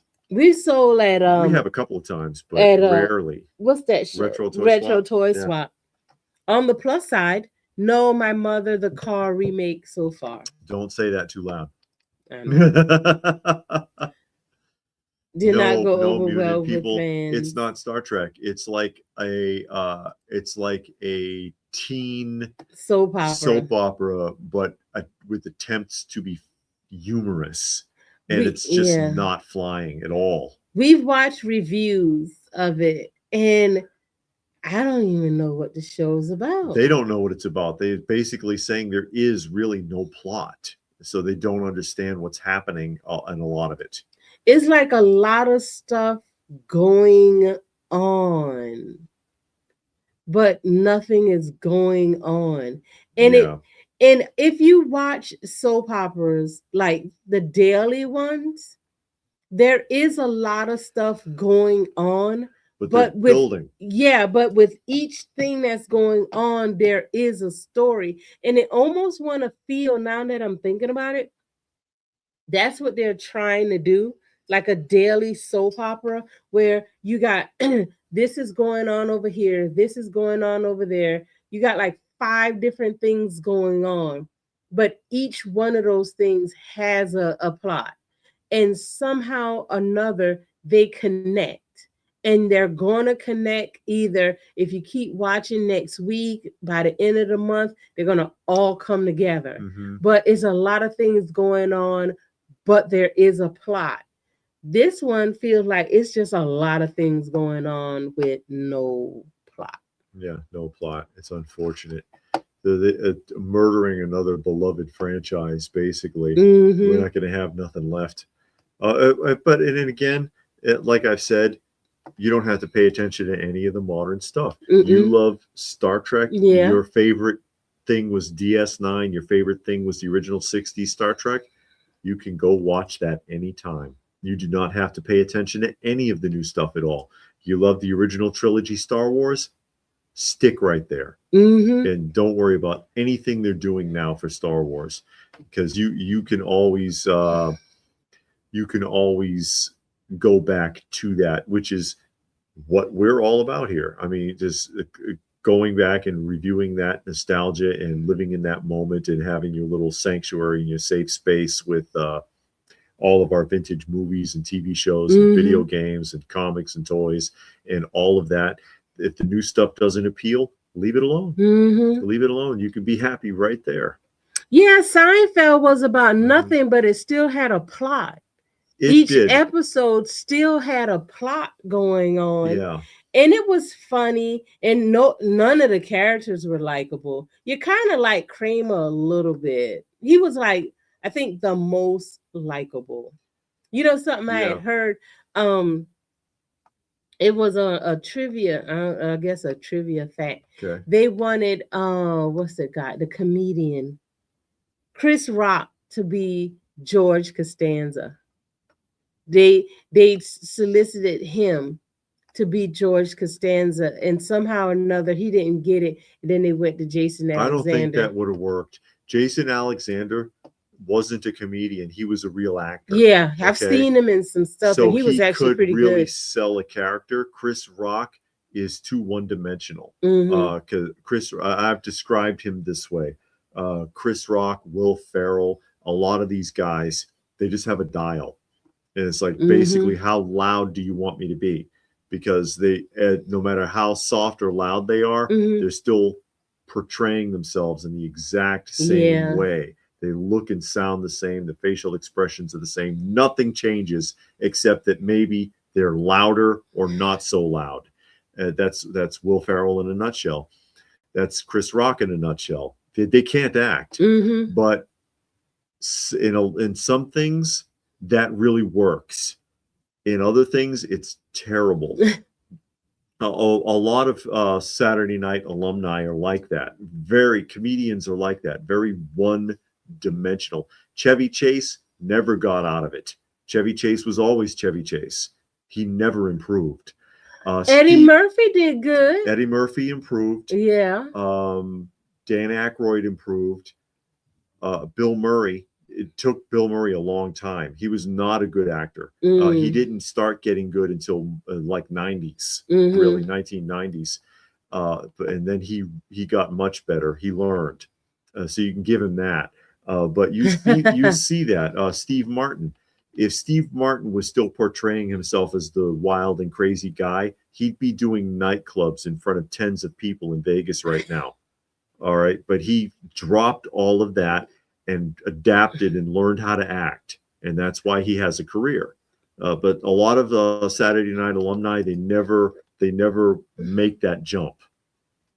Now, Jim Carrey has been in some serious movies before he got into comedy. He was in this movie. He wasn't the star. He was in this movie, and I can't remember the name of it. It came out in the 80s. And he was like the oldest son, and he committed suicide. He was suicidal, and he was depressed and everything. And, the family was trying, it wasn't about him, but the family was trying to, deal with him. And it was about the other kid that was the main star. But in it, Jim Carrey committed suicide by the end. Yeah.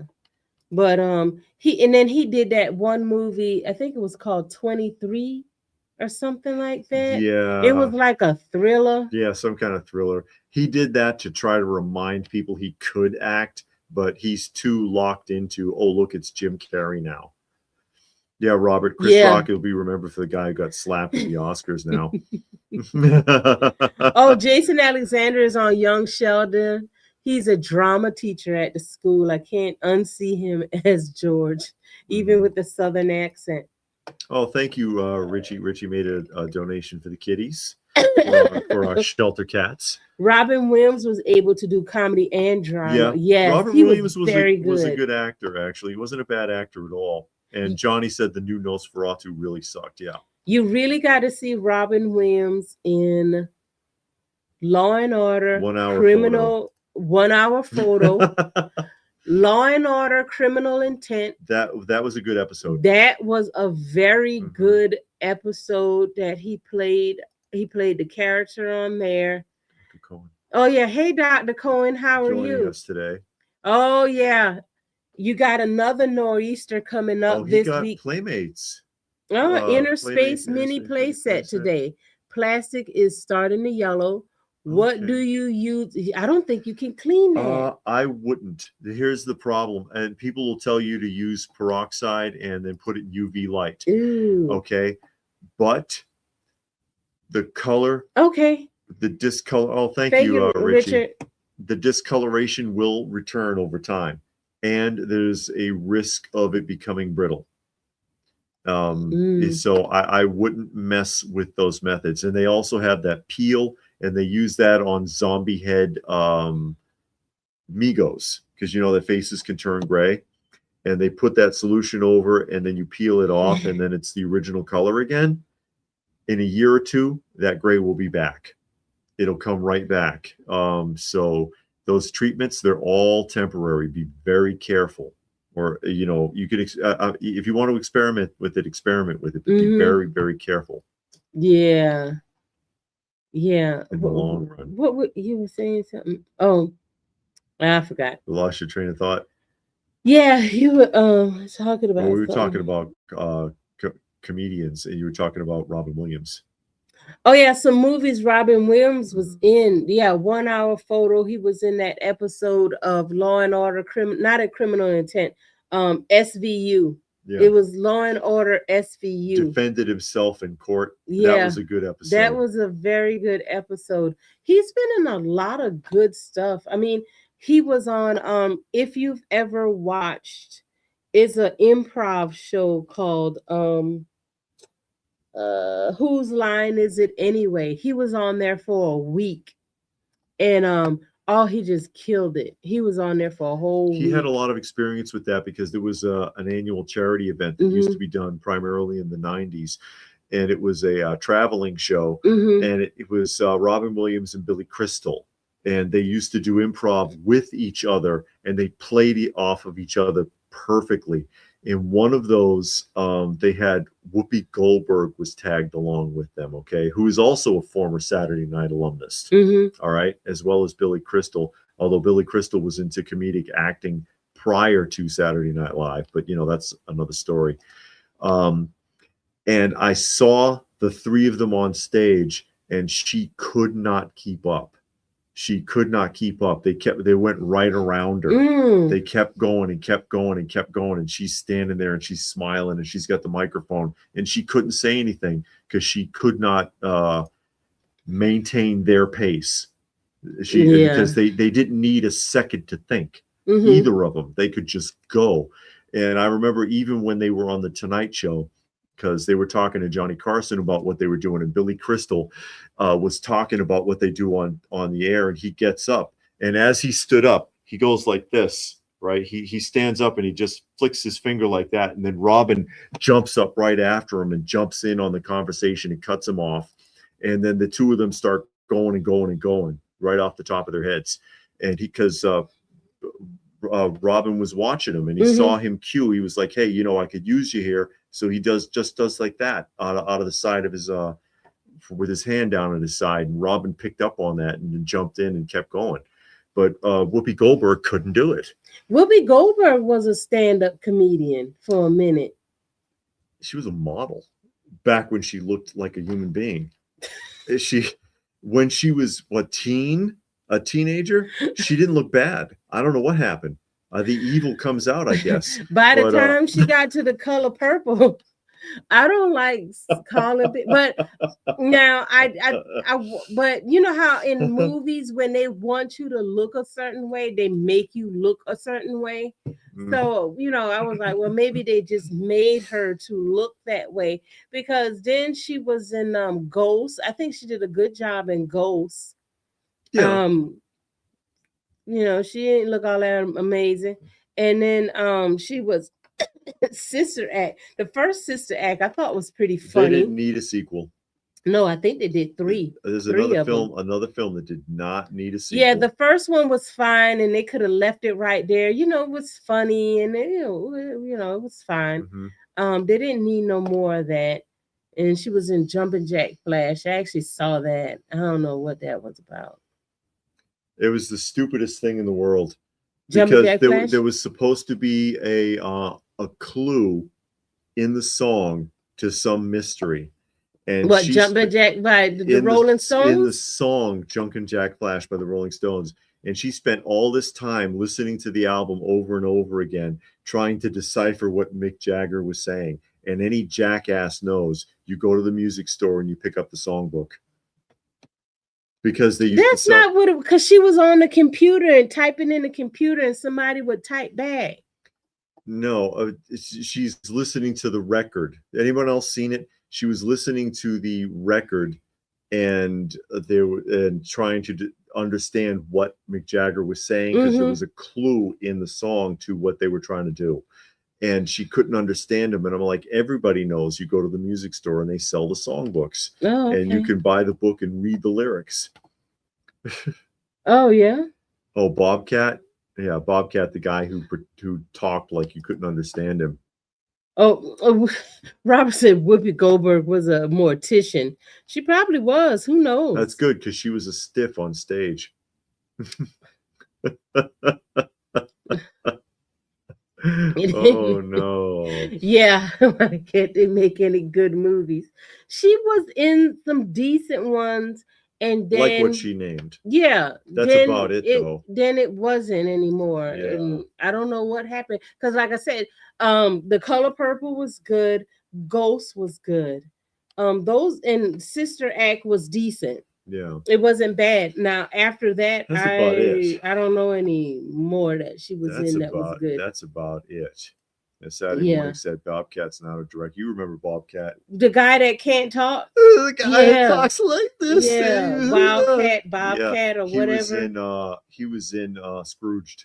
He was in wasn't he in Police them Academy. nerds? Oh, it was. Not Nerds. Oh, he was That Police wasn't him. Academy. He was in Okay, Police Academy I knew he also. was in during that time in one of them But the movies. only actor with a gimmick even worse than that was probably Emo Phillips. But didn't Bobcat really talk like that? I don't know. Oh, I thought that was his. I have Because every no time you saw him, idea. that's how he talked. So I thought that was his real talking voice. I don't know. But Emo Phillips was really bad. I What's don't her know name? emo. Sununu. She was awful. I don't know This none of a them people. handful of 80s comedians. It was just like, please get off stage. Don't do that anymore. Or go find something else to do. It's like when Howie Mandel was a prop comic. Unfortunately, he got into real acting and stopped doing that because it was pretty bad. Oh yeah, he was on Sin Elsewhere. Yes, he became a doctor on St. Elsewhere and dropped the whole stand-up routine completely. Yeah. But what are you going to do? Well, that's that evolution. If you don't evolve, like I said earlier, Steve Martin, for example, if he was still doing the wild and crazy guy routines or the songs like King Tut or The Jerk, and all of his act looked like that, he wouldn't be working today. Sometimes you need to move back. Yeah, she after she did that little stint with Ted Danson, I think people stopped taking her seriously. Yeah, she got Ted Danson into a lot of trouble when they were married. Yeah. And then they got divorced, and then she just she got real socio-political and weird. Tiffany and Debbie Gibson. I ain't heard of them God, in a Steve long. Guttenberg, is he alive? Johnny said Steve Guttenberg. He was huge. He did a ton of films, and then he just disappeared. I think Police Academy ruined his career, or just completely sidelined Steve Guttenberg's career. And then he ended up doing like Lifetime made for TV movies. Oh, Love God. Bobcat and Scrooge.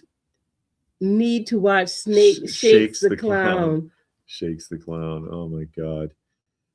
Short Circuit 40th video with cast. Johnny Five getting used again at cons, but you can tell the voice is older. Really, Saturday morning. That's interesting. They're putting it back in the theaters. That's the only way people go to the theaters, because they want to experience it on these new systems with 4K, 8K, and these Dolby sound speakers and all of that. And then maybe when you were a kid, you didn't get to see it. Like, I didn't go to the movies a lot when I was a kid. So some things I would like to see, like if Terminator came out, I would like to go, or Aliens or something like that. I would like, or The Thing. Yeah. Or not it. I mean, it was a made for TV miniseries, but The Thing would be great to see on the big screen again. One that was one guy, as an example, because they're talking about people like Mick Moranis' career was destroyed by Honey, I Shrunk the Kids. Yeah. A really, really good actor whose career was destroyed by a movie, but he made a comeback. Would be oh God, what is his name? John Travolta. Because John Travolta, when he did Look Who's Talking, and then Look Who's Talking To, and Look Who Else Is Talking, and when he did that series, it murdered his career. And people forgot how good of an actor he was until he reemerged in Pulp Fiction. Nobody would touch him. And we're talking about somebody who came off Broadway and was in never mind Welcome Back, Kotter.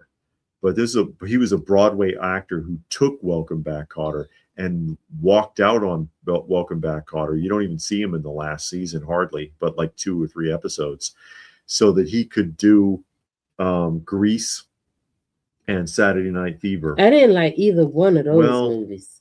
Still, he gave a great performance in them. This is a guy who could really act, and he was in The Bubble Boy. Yeah, that was a made-for-TV movie. Mm-hmm. But after I almost said Honey and Shrunk the Kids. After he did Look Who's Talking with Roseanne Barr and whoever, it just and they got a lot of star power for it, but it hurt him bad because those were all voiceovers. Like Bruce Willis did a voiceover in one of them, but he was doing the live acting. He was the father of the babies.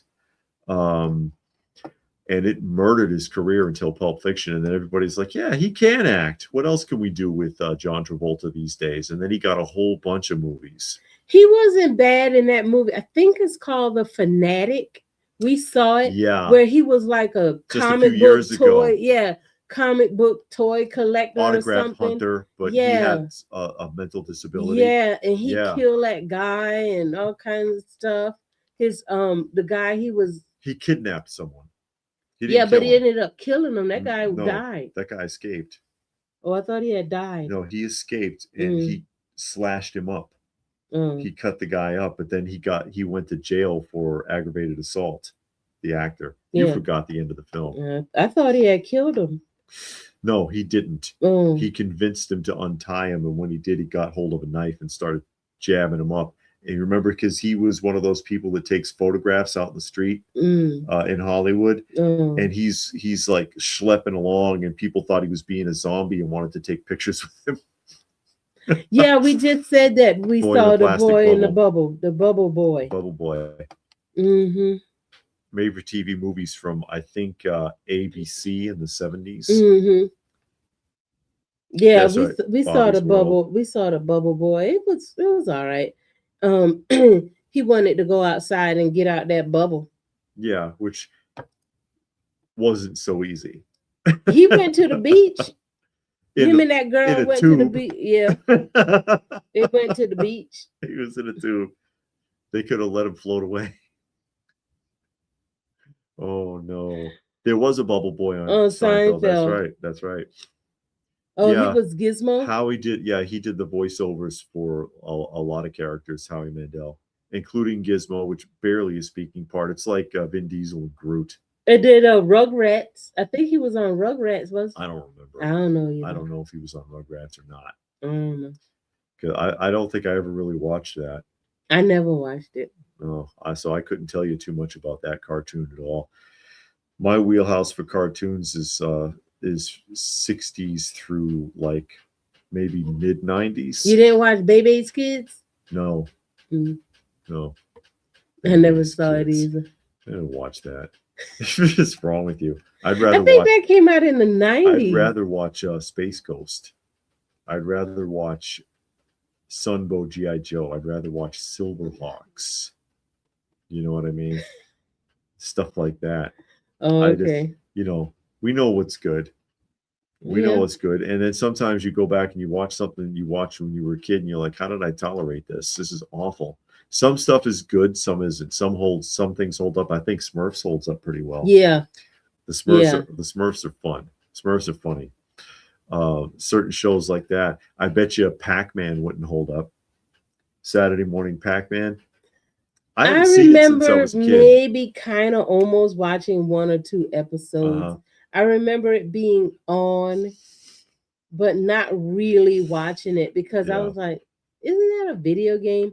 And I remember seeing it, but not actually sitting down to pay attention to what's going on. Yeah. Or like the original Johnny Quest from the 60s. Yeah, that was good. Excellent show. And then the reboot in the 80s, garbage. Absolute garbage. It was terrible. But what are you going to do? I mean, you go, your tastes change. Yeah. And sometimes when you're a kid, you're just happy to see any cartoon. It was part of the Saturday morning era. Wasn't Mickey Rourke the wrestler? Yes. That was a good movie. I like that. It was sad, but I think it covered a professional wrestler's career well. It captured the ones that didn't become superstars. Yeah. It encapsulated them, because you got your it's on Tubi. You got your huge names like Hulk Hogan, Ric Flair, where everybody knows who they are. But then you've got the guys the jobbers, or the people that were well known but didn't really make any money. They were well known in their region before it became like nationwide, because before WWF it was just little regions. So you had stars in their region. They weren't really... Robert, Smurfs from the 80s.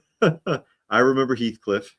But you were a star in your region, but sometimes people didn't know you outside of your territory, and some guys didn't travel outside their territory. And then what's his name? Abdullah the Butcher is a great example. I have a short on this channel because I saw him selling autographs at a flea market. Yeah, at the flea market we go to. Yeah, like a year ago, and he's out there. Yeah.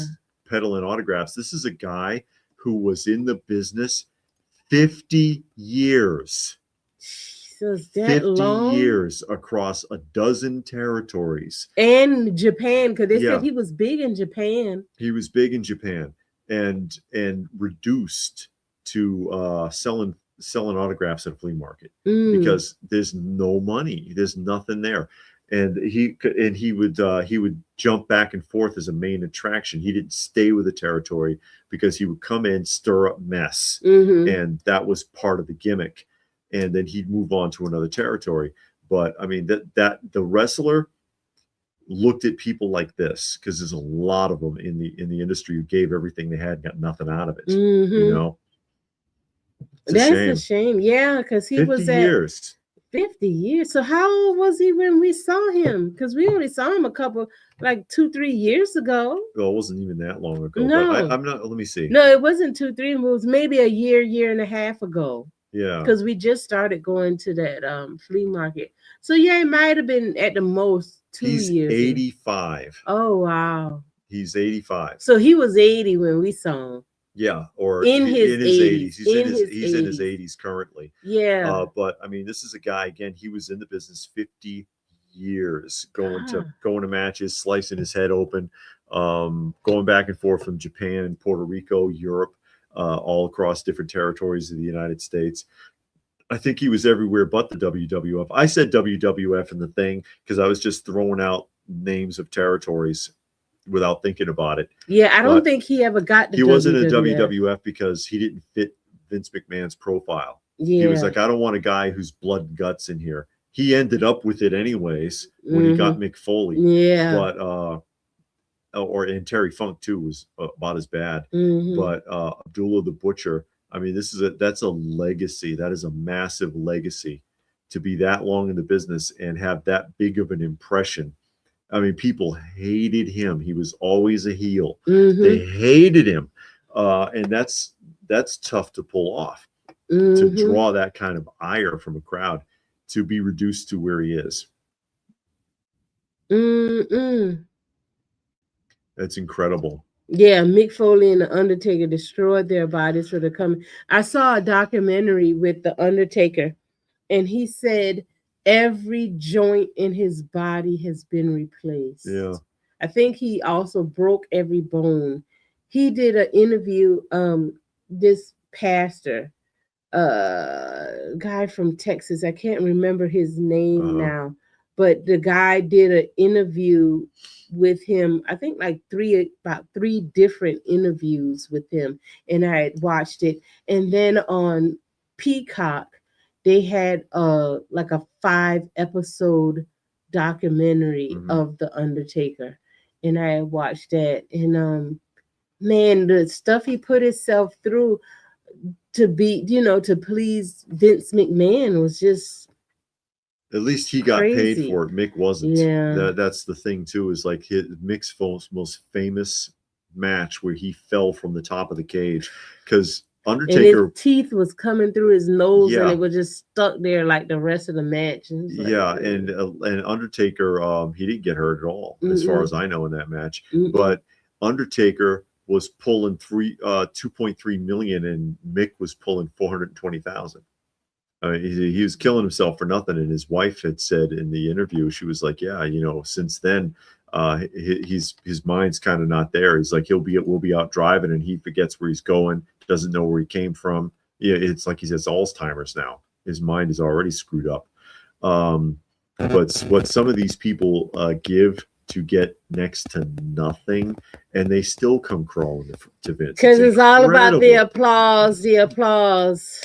Yeah. I live for the applause. I live for the applause, I guess so. And if Muna was asking about, no, people aren't watching it. That's why WrestleMania tickets currently are 25% off, apparently, because nobody's buying them. No. That's an era that's dying right before our eyes. Dying. I think it's on life support. Yeah. The golden age is from 1975 to 1995. And the peak of that is right around WrestleMania 3, I think. We watched the old stuff. Yeah, David. We were watching the old school wrestling. Peacock had a lot of it. They sold it all, or Netflix took it all. So the only way we can finish watching it now is on Netflix. But on YouTube, a lot of the matches are on YouTube. So we just go through and we save them and watch them. But when we were watching it on Peacock, we were trying to watch them in order. Some semblance of order, yeah. Because it is a storyline. And if you miss something and you're like, hey, what are they talking about? When did that happen? And, so you kind of got to watch them in order, but you don't have to, I guess. You kind of figure it out along the way. But it's better when you can watch it in order to follow along with what's going on. Yeah, because then you want to find out where things happen. Like Hogan started out as a heel, and then suddenly it's Hulkamania, and it's like, wait a minute, what happened? Yeah, so we missed that because you got to watch WWF, NWA, Georgia Championship Wrestling, the Mid-South. Yeah, you got to watch all of those territories that they fought in just to keep everything in order. Thank you, Stone Sour. I remember seeing Mick Foley fall through the cage. He fell off and then he fell through. Yeah. He took 2 big falls.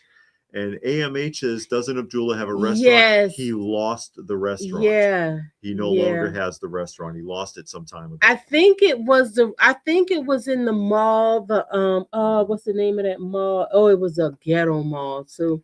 And when I worked in Atlanta, oh boy, we actually it was still open in 2006, and we used to go there for lunch. It was like a soul food restaurant, and it was inside the mall. I can't remember what mall. I think it was.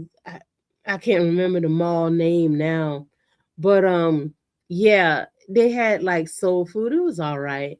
And everybody used to go there and eat or whatever. Yeah. Best vintage wrestling action figure line. LJN. The one no one could afford. Best play value, even though they weren't articulated. Oh. Mm-hmm. Wow. Fred Ottman tugboat about died from gallbladder rupture inside him, causing internal infection. But he's fine now. Some of the stuff that these people go through. The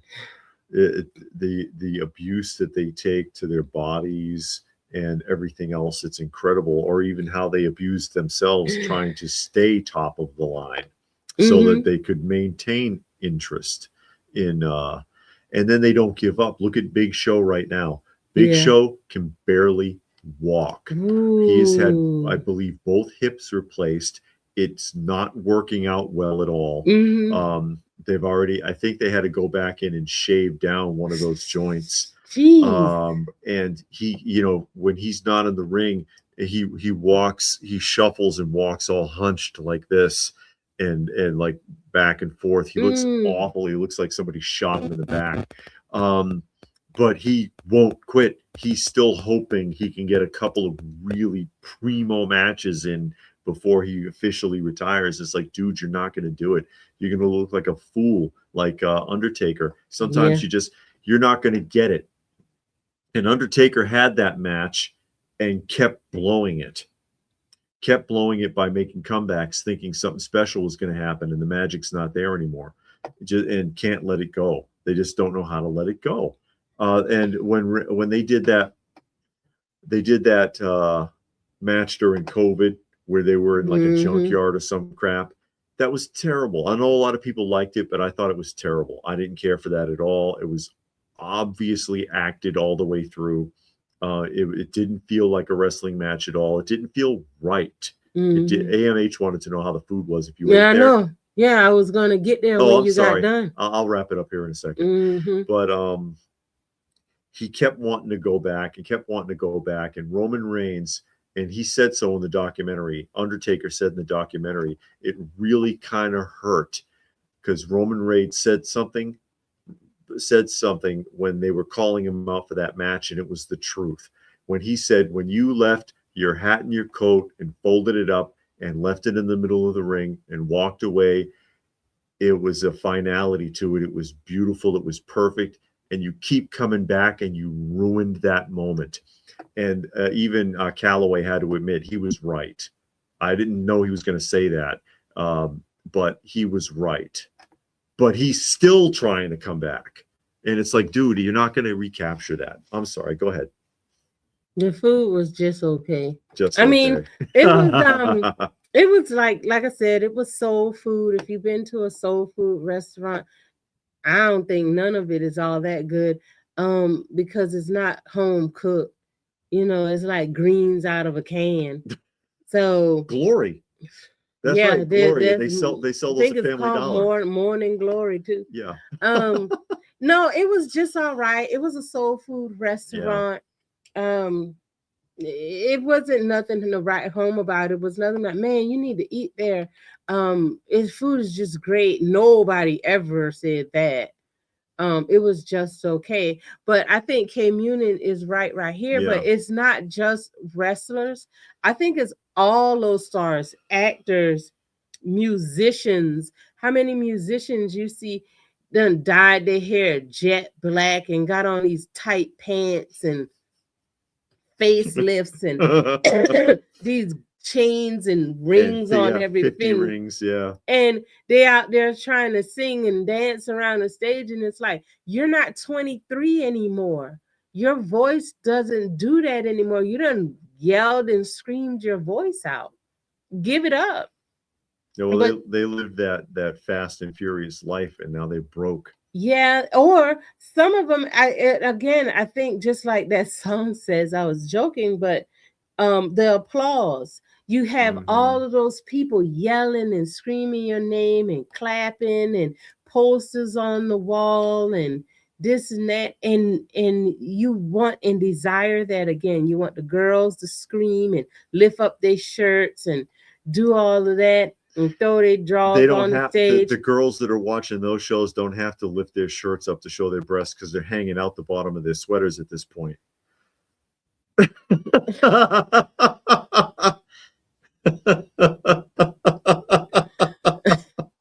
The Big Show couldn't have a good match when he was 21, much less now. Stone Sour says, you know what? They overused Big Show by rolling him out over and over and over and over instead of making him a main event sort of thing like they did with Andre. The big trick with Andre was you didn't see him that often. WWE is nothing these days without Roman Reigns or Brock Lesnar. They just don't have the star power anymore. Modern wrestling has talent, but don't know what to do with it. Yeah, well, what are you going to do? That's right. They used to bill him as being Andre the Giant's son. Davids don't go to soul food restaurants. I don't want to go to a restaurant anyway. If anybody's going to cook for me, it's going to be my lovely wife. Yeah, you can't go to a soul food restaurant and get something without meat or at least meat juice in there. Pork. So, I don't think I've ever been to a good. No, I know I've never been to a good soul food restaurant where I'm like, man, I want to go back there again.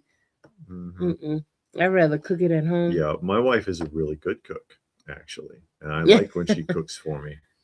Johnny says if I was a wrestler, I'd be David the King. And yeah, I'd have to have Jerry the King Lawler and King Harley race, and the three of us could be a tag team. The three kings. Yeah, we three kings. That's what we call ourselves. Yeah, too. the three kings.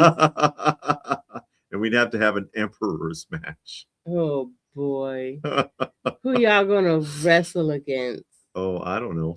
A bunch of schmucks. They give us some jobbers out there. Well, Duke of Dorchester. That's an actual wrestler. Look it up. Duke of Dorchester. He was a major jobber, and he put over some big names, though. He was in some matches with some big names.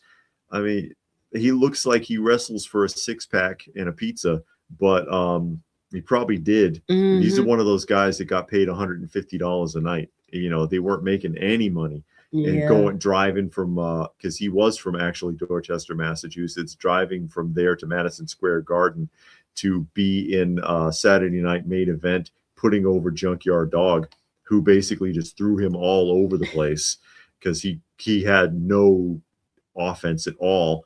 But the point is, he lived the life, I guess. Saturday Morning says, I need a King of Cartoon, Burger King, and King Randor. Oh no. Hornswoggle. King Hornswoggle. That was that midget, right?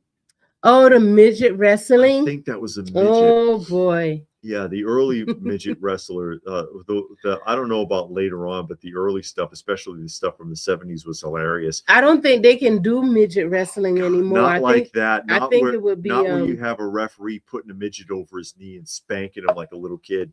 Oh yeah, Doink the Clown. Yeah, Doink had a midget. Did he? I have a Doink the Clown figure.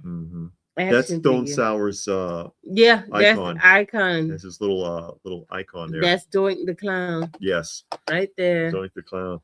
They did Doink wrong. He got ratted out for smoking a doobie at the during the trials. So McMahon fired him. One of the other wrestlers. Because oh, McMahon, guess what I found out? Guess what I found out, McMahon? Because there was a lot of that going on in those days.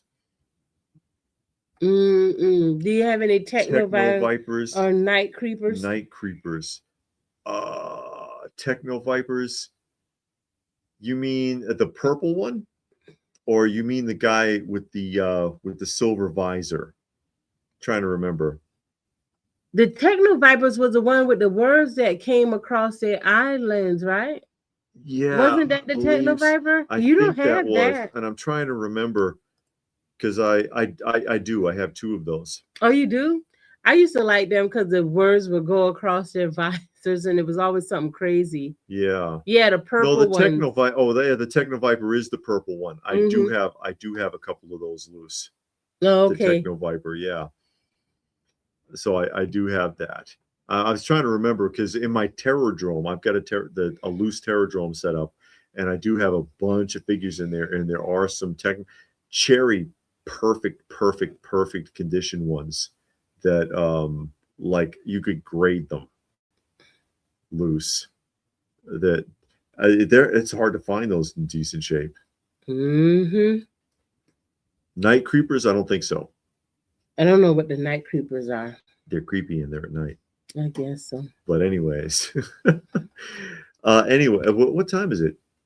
Oh, it's wow, it got late. But we're gonna go have dinner. And so we're gonna start signing off. Special thanks, of course, to Pastor Rick, to Rich, to Stone Sour for making donations to the channel and helping us out with our feline fund, helping us out with our shelter cats that we take care of. All the help we could get, ladies and gentlemen, always appreciated, always appreciated. A lot of stuff coming up this week. A lot of stuff already been up, commercial blocks and vintage cartoon special blocks. I got the cartoons, the animated special for St. Patrick's Day, animated special for Easter, a Saturday morning like 50s and 60s cereal commercials you probably never saw in your life are already up.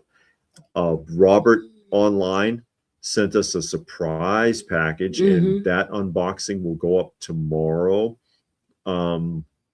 Yeah, Saturday morning I might do. I don't have Dukes of Hazzard cartoon. No, I don't have that. I've got the actual show, but yeah, I'm some more tours that I can do from different areas, and other things that are coming up here in the near future, trying to help the channel to grow. So thank you everybody for joining us here this evening. Hope you had a good time, and we will try to do this again sometime soon.